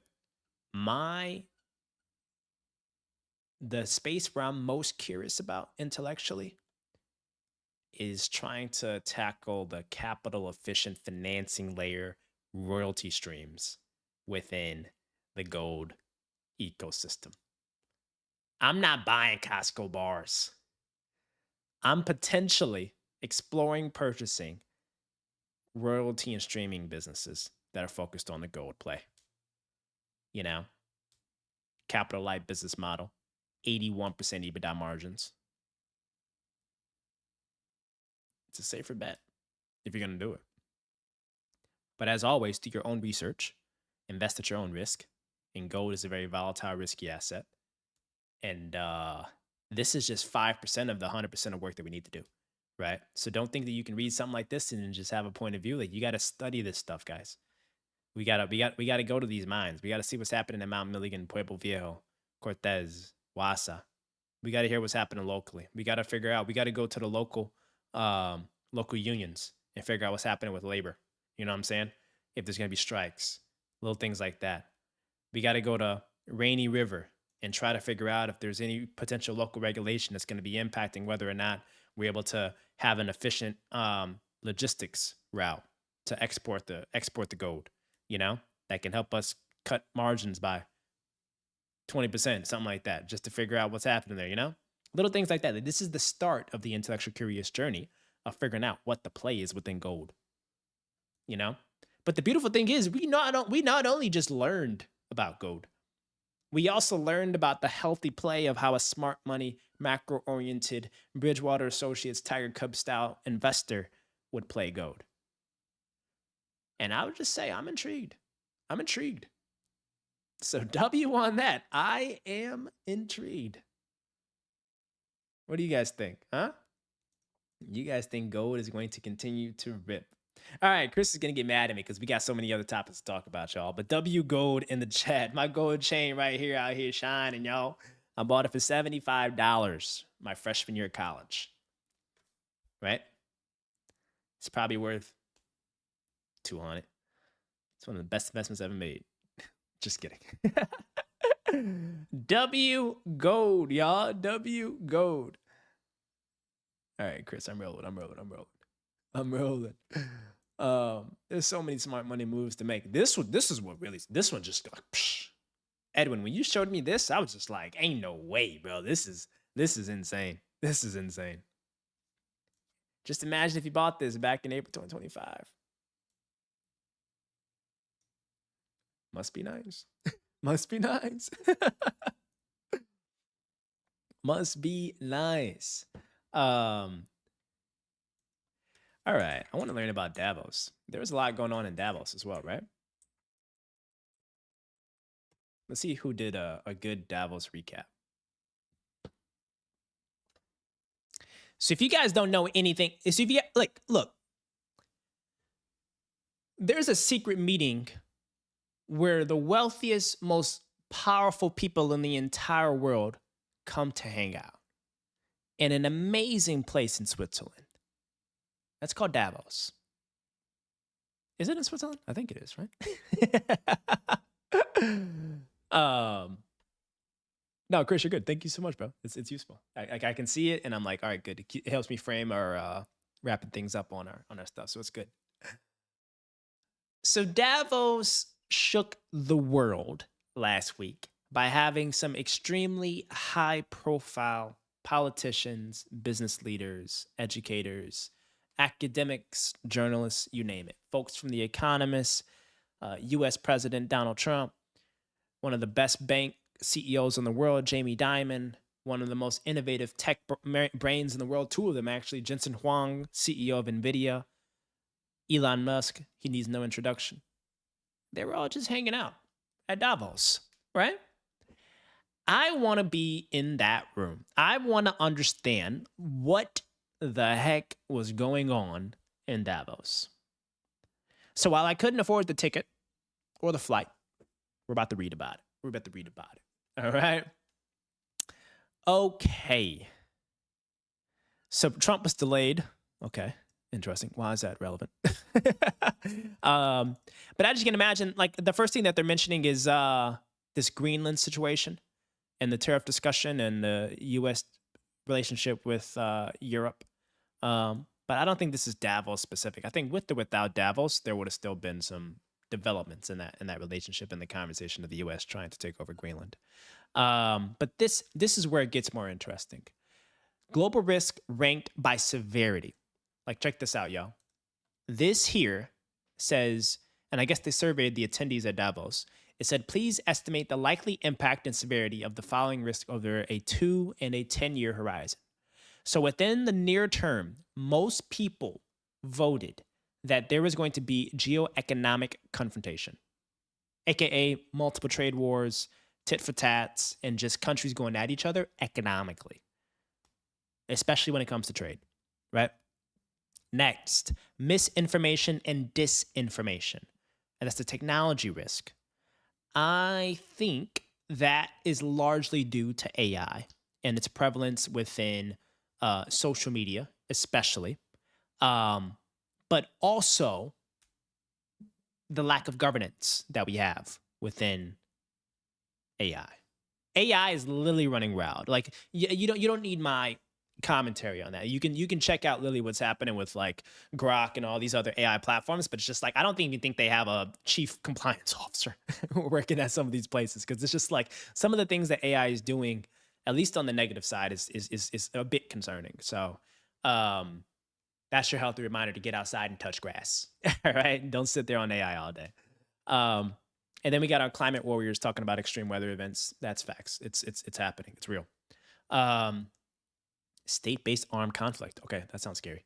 But let's talk about the long term. Long term, this is where folks are concerned when it comes to like the Davos attendees. And like I said, these are apparently the smartest, most connected, most informed people of high society. And they're really concerned about a lot of environmental stuff. Like in the 10-year horizon, instead of their concerns being technological, geopolitical, or societal, their concerns are environmental. Meaning, they're terrified about extreme weather events, typhoons, hurricanes, Arctic freezes, which is like, these aren't 10 years away. Like we're seeing it every day at different spots across the world. So it's real. Biodiversity loss and ecosystem collapse. Yeah, well, maybe. I don't know. I gotta look into that one more. And then critical change to Earth systems. We ain't gotta worry about that. Y'all seen the progress of SpaceX? We low-key about to be out of here in 10 years. You see Mr. Beast's latest video where he went to the SpaceX headquarters? They put him on one of the rocket ships, man. We're about to be out of here in a little bit, y'all. So I'm not worried about the critical change in Earth systems. I'm buying me a ticket to Jupiter or Mars, right? Okay, so that was the second big takeaway. The third big takeaway is dialogue does move the dial. That sounds like something a Harvard professor would write in the syllabus. Dialogue does move. Bro, what does this mean? Okay. Even the most powerful needed to come here and seek dialogue. Okay, that's not a takeaway. Let's watch a video on Davos, shall we? Very good morning to all of you. Thank you. By an incredible panel of It's a very important topic, which is titled "In the Midst of This session on Did you guys see his glasses, by the way? Like, President Macron had like these crazy glasses. And apparently the glasses that he was wearing like jumped up significantly in price afterwards. Where are these? Like, these are like super fancy glasses here, right? Let's see. I saw a tweet about it. The glasses that he was wearing, he literally looked like Tony Stark. But the glasses that he was wearing made this, like him wearing those glasses made the stock go up 28%. 28% bump in the stock price, which added $4 million of market cap value. You think there was a little insider trading there? I don't think so. But redefining Europe's place in the world. shared prosperity within planetary. living through a very dramatic geopolitical shift. The world may be very different. it probably feels so stuffy in there. You guys ever just go to a classroom and it's just so stuffy, right? Or you ever go to a recruiting event and it's just all like the business club, investment club people there, and it's just so stuffy. It probably feels so stuffy in there. I probably couldn't go in there and crack jokes, you know? I couldn't be me. I probably had to just, you know, I don't know, man. I used to do really well in these stuffy rooms, you know, play the role, but I'm too unhinged now. Today. But I believe that geopolitical shocks can and must serve as an opportunity We want strong allies, not seriously weakened ones. We want Europe to be strong. The rules-based order is fading. We believe that from the fracture, we can build something bigger, better, stronger, more just. Our power today. I want to ask. I want to ask the Canadian minister a simple question. What's happening with the mines, bro? I don't care about none of this. All I care about is like, what's your expected regulation policies on these mines that's operating there? Because I'm about to have a heavy position in a royalty streaming business. That's got a lot of rights to the royalties in those mines in Canada. I just want to know if are you mine friendly, right? I don't care about what you think about climate change. I care about what you think about the mines. All right. Rests on 3 pillars. Our security. I'm joking, by the way. I'm very much joking. I do care about the world and the environment and people and social clauses. I do. All right. But this is a finance channel, okay? Our competitiveness and our unity. Even with the very difficult geopolitical backdrop, we are seeing sustained economic growth. The fact that the world is now moving to multipolarity also means that parts of the world are becoming more dynamic, economically stronger. Growth requires... Those are boring businesses, y'all. Y'all saw that? These are nice, service-oriented, boring businesses. Trades, skilled trades. Growth requires statecraft. I'm determined to break the circle of poverty. That the son of the poorest should not be poor. I think what government should be focused more on. Indonesia is crushing it right now.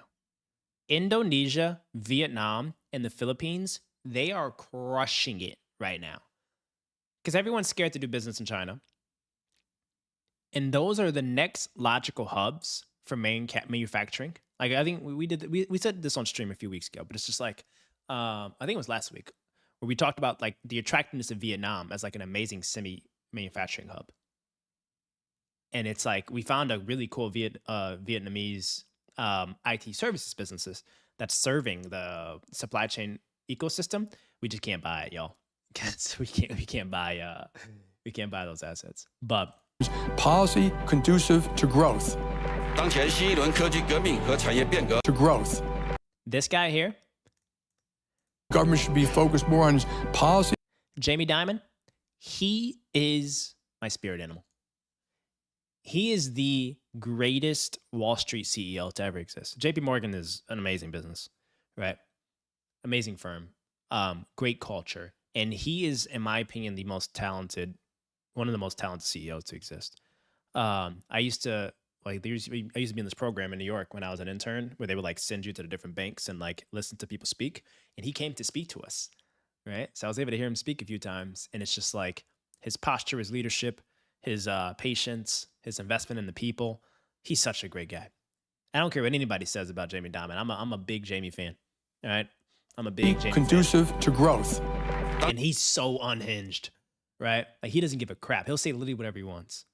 And he's got like that old, he kind of feels like he's like from Jersey. He feels like an Italian from Jersey sometimes. He's definitely not, but he kind of gives that kind of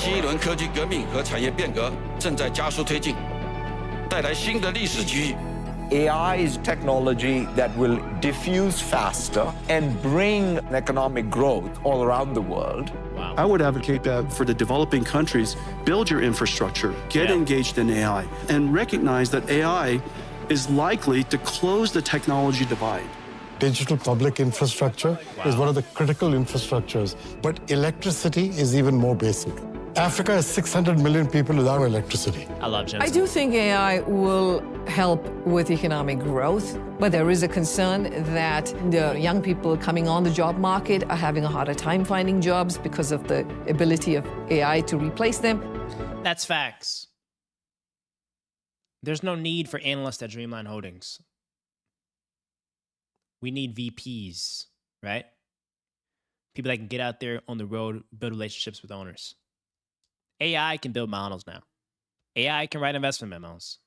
AI can review legal docs before passing it officially to the legal team to mark up, right? AI can crank through data cubes.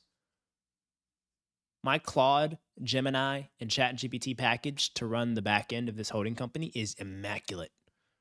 you know? So I definitely don't need no bougie Harvard fresh grad annoying me about pivot tables. AI can do that. I just need somebody that's willing to hop on a plane every single week to go meet with amazing, boring businesses and bringing us a deal, building relationships, going to conferences, you know, figuring out, like going to mines and figuring out what is happening with the mines so we can inform our bet on gold, right? That's what we need. AI can't do that, you know? And that's why we got Chris. Chris says, I got you, sir. W, Chris. If we don't protect on the downside around kids, around jobs, around energy affordability, Ruth Pratt, she used to work at Blackstone. We shouldn't actually have the license to pursue the upside. At heart, it is about the protection of everyone, including the most vulnerable population. The future in the long term depends very much on innovation within planetary boundaries. And that is a real challenge. He needs some sleep. He look like he needs some sleep, y'all. Let this man take a nap. That man needs some sleep. Y'all are stressing him out. I don't know who this is. Y'all are stressing my guy out, man. Like, get this man a drink. Is a real challenge. One data center consumes electricity as much as... I hope you all have been like taking mental note. I have. I've been joking a little bit, but I hope you all have been taking mental note where a bulk of the conversations and a bulk of the B-roll is. All right? I'm going to put a poll and we're going to take a quiz of what the most truly prevalent topic was at Davos. And I want to see if you all are paying close attention. Wink, wink. It's right on the screen. But I hope you all are paying serious attention around like where things are really headed and where there's like a really good alpha play when it comes to investing. A town with 100,000 households. This is the age of electricity and how we are going to meet this. 100 miles by 100 miles of solar is enough to power the entire United States. Today, the green economy is already a 5 trillion economy and is growing twice as fast as the revenues of the past. It is competitive. It is bringing resilience. A lot is happening. It is disruptive, but we need steady nerves, calculated approaches and answers. I meet citizens group, I can see that there's anger, and the anger is just about ensuring a life with dignity for everyone. This is our duty as business leaders, as head of states and governments, and we have everything. Yeah, that man do need some milk. In order to deliver. There goes the glasses, y'all. This agenda. Y'all see the glasses? These are the $700 glasses. This panel right here, yo, WCEO, this is the CEO of BlackRock, but not Blackstone, BlackRock, all right? Macron, these glasses, I don't know what he's got exposure to in his personal portfolio. These glasses, $700, I don't know why. You can literally get the same one from Amazon for free, right? Increase the market cap by $4 million in a day. That's crazy. Everything in order to deliver this agenda. The most important thing we must do is listen. We're not going to agree on everything. In fact, I'm sure we're going to disagree. But it's more necessary than ever before to have that conversation. That is going to be a factor of willingness of people to accept and tolerate different paradigms, different cultural preferences, and different views of the world. This seems like a dope conference. One of the friends that I met at the All In Summit, she's from Switzerland. She was there. She was like writing about it all over LinkedIn. She was like, OMG, Kenny, come next time. I was like, yeah, sure. I got $50,000 for a ticket. Yeah, sure. I'll pay $5,000 for a flight. Oh, sure. Yeah, hotels are probably $20,000 a pop. Yeah, sure. Let me just freaking pop up and go to Davos. Girl, what you think this is? We self-funding deals here. I'm eating ramen. I can't go to Davos. I can't go to Davos. All right, but that was Davos, the World Economic Forum. But I hope you all are paying a little bit of attention into, in my opinion, what is the most attractive sector to look into when it comes to investment themes coming out of Davos, right? So let's end our poll on gold. Everyone thinks that gold's going to crush it. But here is a new poll. And I want to see what's the investment theme from Davos. All right? I want you guys to vote. I'm going to put a few.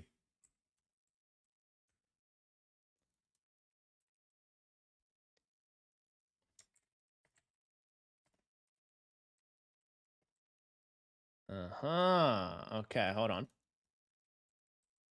And then I'm trying to think of a last option.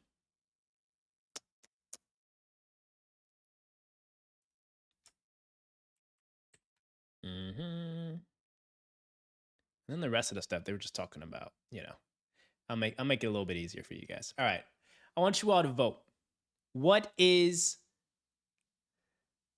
the most exciting themes that came out of Davos? I want to see if you all will get it correct. I want to see if you all were paying very close attention into where the real money is coming out of Davos. Because look, we're Chat Capital. We're not Chat Save the World, right? We're Chat Capital. We're looking for accretive alpha investment opportunities.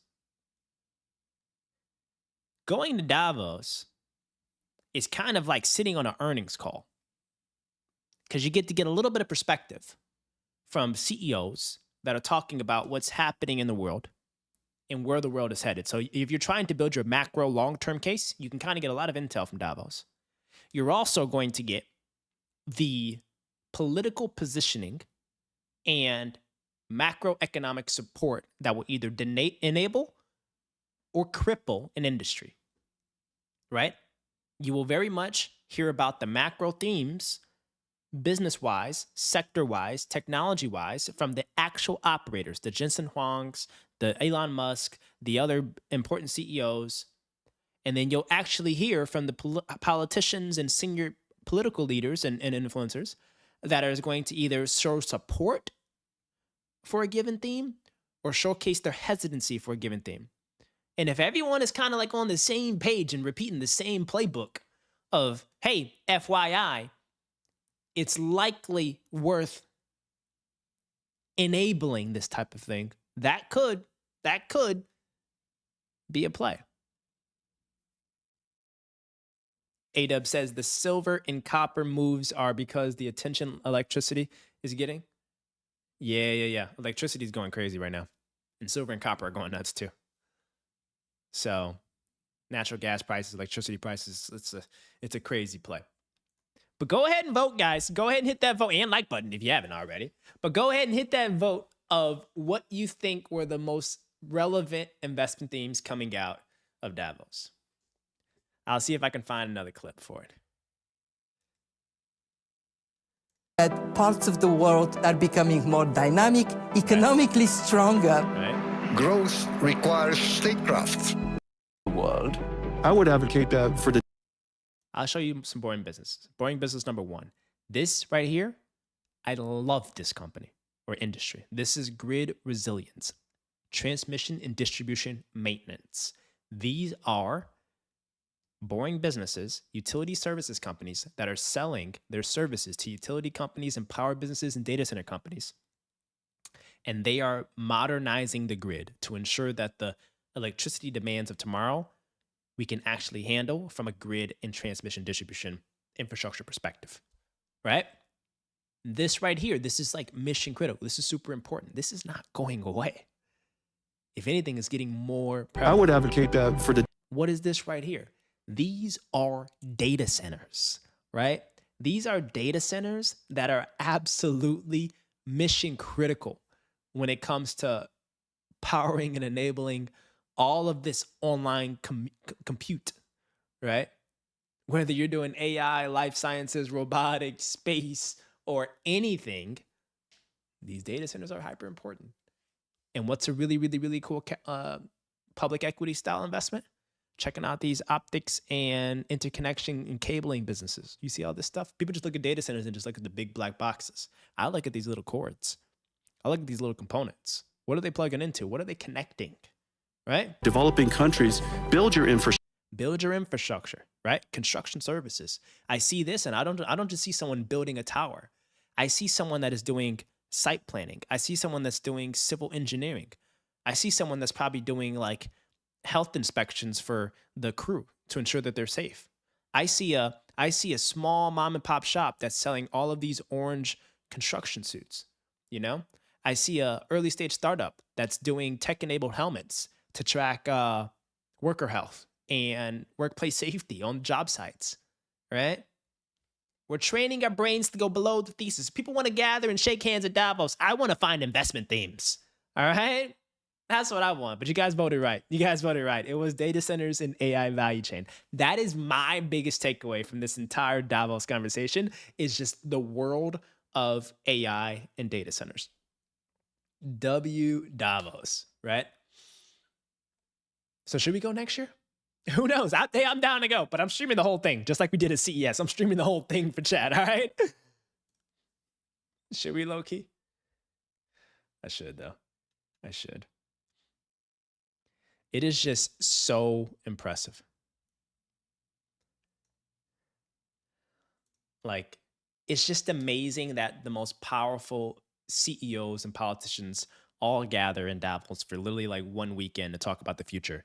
And some of the most impressive investment themes that pop up for me are data centers, life sciences, transmission, distribution, grid maintenance, and repairs. Like there's so many layers to Davos than folks just see from the headlines and the political side. There's so many business implications that folks are just, they should be spending a little bit more time on. But hey, Chat Capital, we just get it. Hey, when you get it, you know?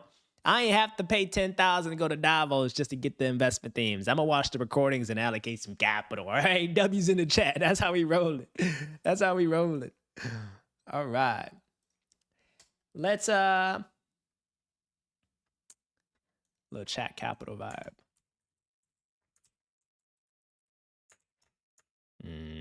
Kind of want to.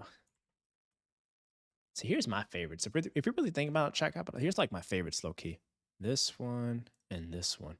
P-Lab is down, actually. I think all of AI was down today. Oh, it's like relatively flat. It's up after hours, though. That's good. That was down. What about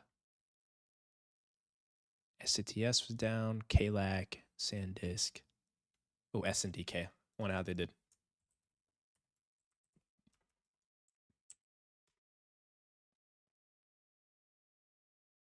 Dang, last 5 days, 15%er. In the last month, SanDisk is up 88%. In the last year, 1,200%. Jesus Christ. Yeah, I don't care about nothing what's going on right now. I just need to focus on memory. I need to focus on this memory play. There's something to be, there's money to be made here. All right? Let's check out this next one. Okay, good. How are they down 2%? I gotta sell this. This is so annoying. We gotta figure out what the play is, yo. Where are we investing our dollars, chat? Where are we investing our dollars? Where are we investing our dollars? I think I got time to play Arc Raiders, right?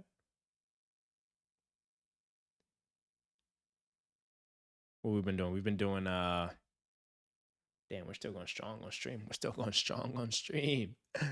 I think I got a little bit of time, right? Let me see. Just checking my time in there. There's also a specialized business for cleaning the data center. Yeah. I'm gonna check my DMs real quick. We should check out this video that Chris made for us. I'm down to do that. Check out this video that Chris made for us.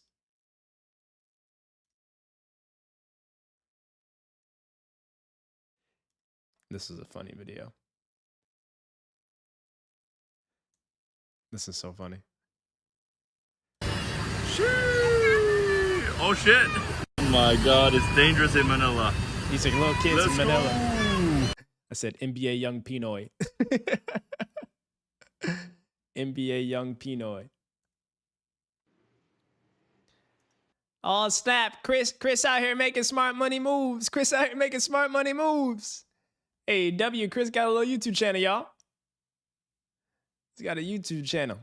What's a 40-minute vid? Dang, bro. Are we the first view? Damn, we're gonna like it. Yeah, we're gonna like it. We're gonna like it. But we are gonna watch it on quick speed though, Chris. We're gonna watch it on quick speed. Oh, you have it unlisted. Make it public, bro.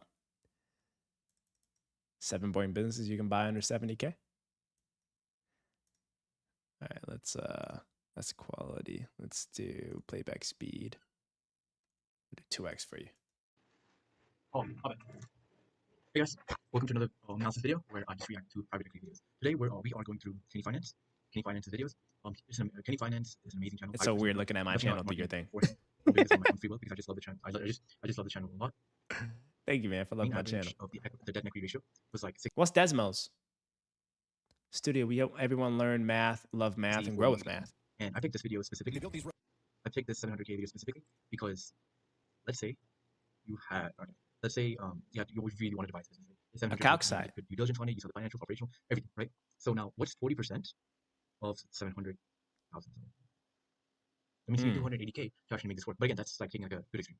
If you take 20, you need 140,000. You about to do some calculus and graph or something here? The company's going to get some good returns. Then you can take that 140,000 of your own money. Oh, it's like a calculator type of thing. 560,000 or like some from LPs and essentially buy the business with that 80-20 ratio.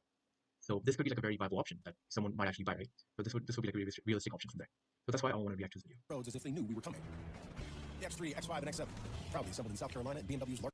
I found 7 businesses under $700,000 that all generate cash flow. I picked industries that I love and focused on when I was at Blackstone doing private equity. And I forgot to mention that he used to work in KKR. I found tangible listings of businesses that are for sale that you can go and buy literally today, right after this video. Number 1, we're going to touch on what I'm reacting to Chris reacting to me.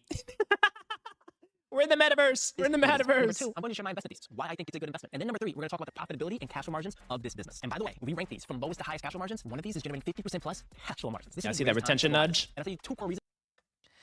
Hey y'all, I got so much game to give y'all in terms of like YouTube videos of just like strategies you gotta have to just like have a good opening hook, how to preview the table of contents of what you're gonna talk about, how to just like do a you know, open hook and then close it.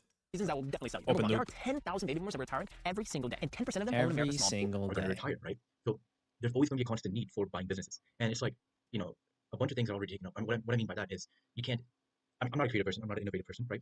So my thing of making money is buying businesses, buying stuff that's already proven, right? So yeah, I'll just go right through it. I love how Chris just gets it. Like Chris just gets it. Like he understands that like Boeing businesses truly matter. You know what I'm saying? And it's that's important, Chris. Because like I said, I say it in my videos all the time. There's like 10,000 baby boomers retiring every single day.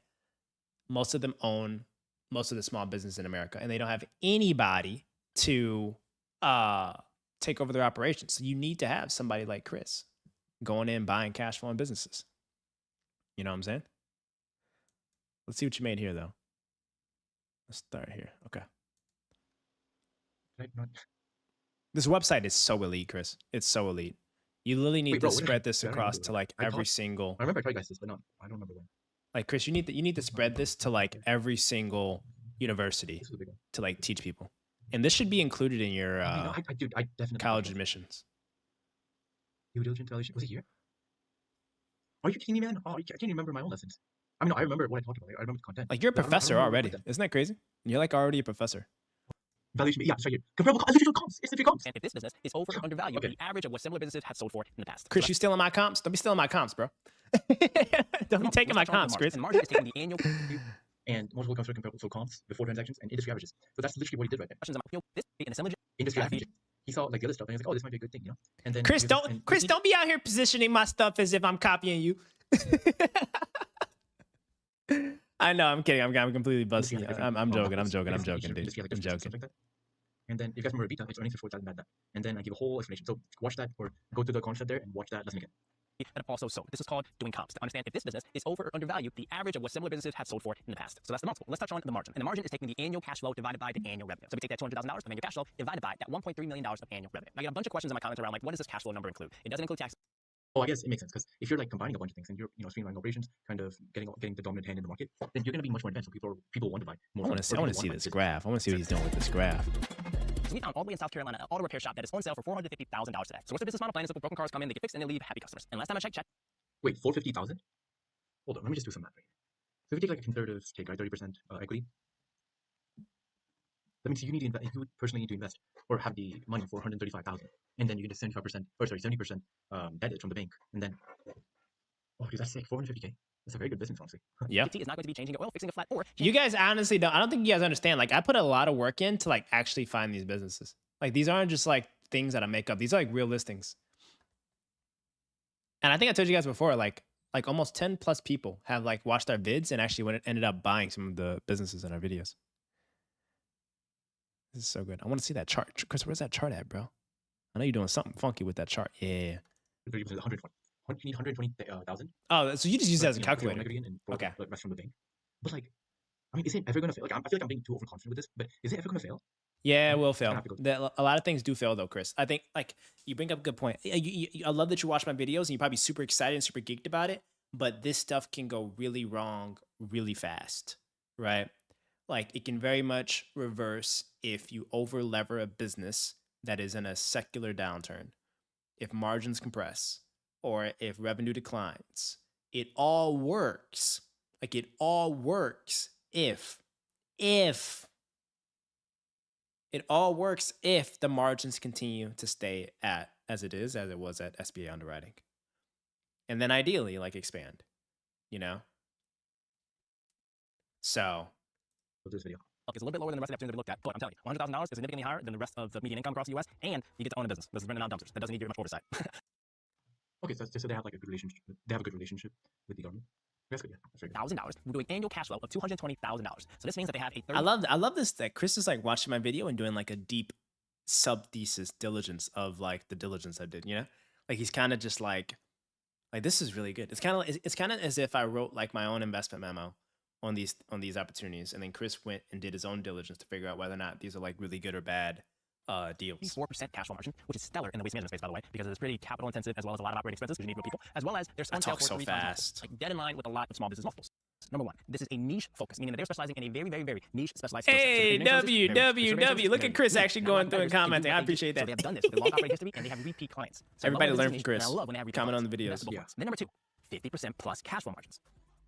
We'll see what his thoughts are. Potentially run this business because this is. You can lose it. No, you can't. In this case, you can't lose $450,000 from investors from the bank, and you know it's that's why I really like the subject law because you know you have to do a bunch of due diligence, a bunch of research. Like for example, he did a bunch of research on I'm pretty sure it was like the CATS one. Or it was like the veterinary hospital. Like he did the research of pet spending is pet spending is always going to increase. Like consumer pet spending. Yeah, we had to do a lot of diligence on like consumer pet spending because we looked at a vet deal. I don't know if I told you guys that, but we looked at a vet deal, and we got into the final round. But they took another bidder that was 2 times the price, ours. Like that's how we were outbid that much on a Michigan-based vet clinic. And he found out like, hey, there always like the research shows from whatever he research shows that you know the spending is increasing, so there's gonna be more pets. That means we're gonna buy. Chris, I'm honored to be the very first viewer of this. I love it, and I'm gonna comment for you too. WVid, bro. WVid, W Chris. I appreciate you, man. I appreciate it, man. All right, guys. Yo, W Chris, I appreciate that, dog. Keep rocking, man. Keep rocking, dude. How can someone find trusted partners to do deals with? I would be very careful with that, Richard. Like, friends and like family are great. But the tides can shift when money's in the mix. You know what I'm saying? Like it can be a completely different picture when money's involved, Richard. I would say, like, instead of trying to find someone to partner with to buy businesses, like honestly try to find someone that has incredible value add to the operating companies you're trying to acquire. Like case in point, it will be much more beneficial to go try to buy a vet clinic. And instead of trying to team up and split 50-50 equity with you and your boy, find the most talented vet, like actual licensed doctor vet that is a number 2 general manager at a different hospital, competing hospital, partner with them and say, hey, I'll cut you in to have 20% of the equity. You can be the CEO of this. We need the business to be under your license, and we'll collaborate. I'll focus on the marketing, the M&A, the financing. You focus on the pets. That's a good partnership. Me and Boogie trying to go buy vet clinics, and both of us don't even have dogs. You know what I'm saying? Like, that's a L. You know, like finding strategic operating partners. That's what they're called. They're called operating partners. I think that is oftentimes the best setup, y'all. Is when you can find like dedicated operating partners. That's when it's key. Like, Richard, you will be a great operating partner if I were ever going to acquire a pet grooming business. I likely won't, because I'm letting you dominate that space. I might buy some in Florida, but I'll let you tackle with Texas. But if I were ever looking at one in Texas, you would likely be like a really good operating partner. Lyrics Tube, how are you? I hope you're having an incredible, happy Market Mogul Mondays. Thank you for tuning in. Hope you're having a great day.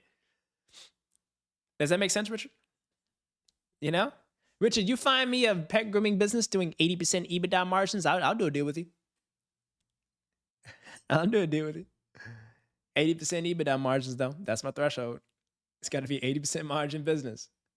Isn't that crazy? Like, when we're looking at this, not to bring it back to gold, but like when we're looking at the Royal Gold one, isn't it like absolutely wild that if you go to investor relations, event and presentations, isn't it crazy that this business is doing 81% EBITDA margins? That's the same. Oh, hold on. You can't even see it. This business is doing 81% EBITDA margins. This is literally the same as software companies. Like, software companies have a 81% EBITDA margin. Granted, there's like a footnote here, so there's probably like a lot of stuff embedded into that EBITDA number. A lot of adjustments probably. But it's still impressive. Still friggin' impressive, y'all. That's all I got to say, man. That's all I got to say. I think there's money to be made in the world of the markets, y'all. I think it's money to be made in the markets. There's so much going on. It's just like so exciting. We learned a lot today. We learned about gold from like a fundamental perspective of like what's shaping gold, as well as like from an operating business perspective, where's the most attractive risk-adjusted space to play. And in my opinion, I'm actually very curious about this royalty and streaming segment within gold. Because if gold continues to rip, like, these are just going to have less volatility, more risk-adjusted positive returns. 81% EBITDA margins? That's like, come on now, right? We also tapped in with Davos. We didn't have to go there, but we figured out the key gist. And as you can tell, folks are hyper concerned about geopolitical tensions, all this other jazz. But I think what truly matters is looking at these dang data centers, AI build out, and that value chain, and skill trades. Skill trades. That's the one that I forgot to add to the poll. We should have did skill trades, you know? So that's how we rolling, chat. That's how we rolling. I'm about to eat me some dinner and prep. We got a crazy busy day tomorrow. What do we have tomorrow? We have tomorrow's a content day. So we have a bunch of videos to script and record for content. I want to get you guys some good education-oriented stuff for the channel. And we got some sponsors that we're working on some cool projects with, so we can get some things out for them. Apologies for the delay in getting our long forms out. I'm adjusting and learning how to do this whole streamer world thing. And we got a live deal that has a fire drill every day. So I don't want to put bad stuff out, man. So I want to be in the right headspace to get you guys amazing long form videos. So fun fact, we did finish a video, and I don't want to spoil it. Here, I'll actually show it to you. I'll let you see it, actually. Let me see. I'll actually show you guys it's right here. So last week, a banker sent me a... Oops. Oh, that's the thing there. Where is it at? I'll actually show it to you. Dun, dun, dun, dun, dun. Premiere. Yeah, here it is. Here it is. Here it is. Go to Premiere. I'll show it to you. It was like kind of cool. Get clippers. That's how you're gonna blow up faster? Yeah, man, that's facts. I need to get a whole clipping army. If anybody wants to be a clipper, hit me up. If anybody wants to be a clipper,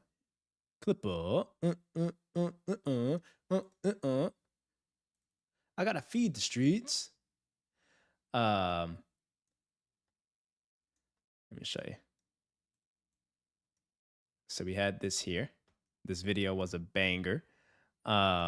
We had this video.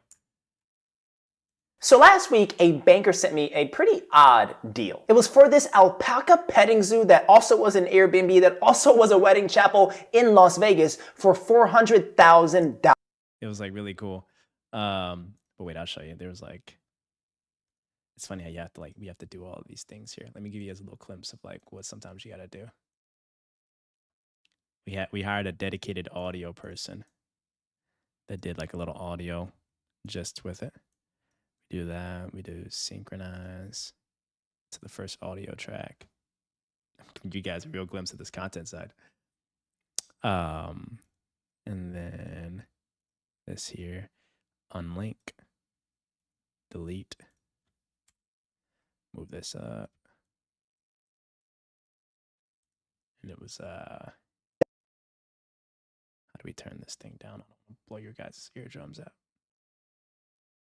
So last week, a banker sent me a pretty odd deal. It was for this alpaca petting zoo that also was an Airbnb, that also was a wedding chapel in Las Vegas for $400,000. Now, I wanted to pass right on the spot until I saw how much cash flow this business generated.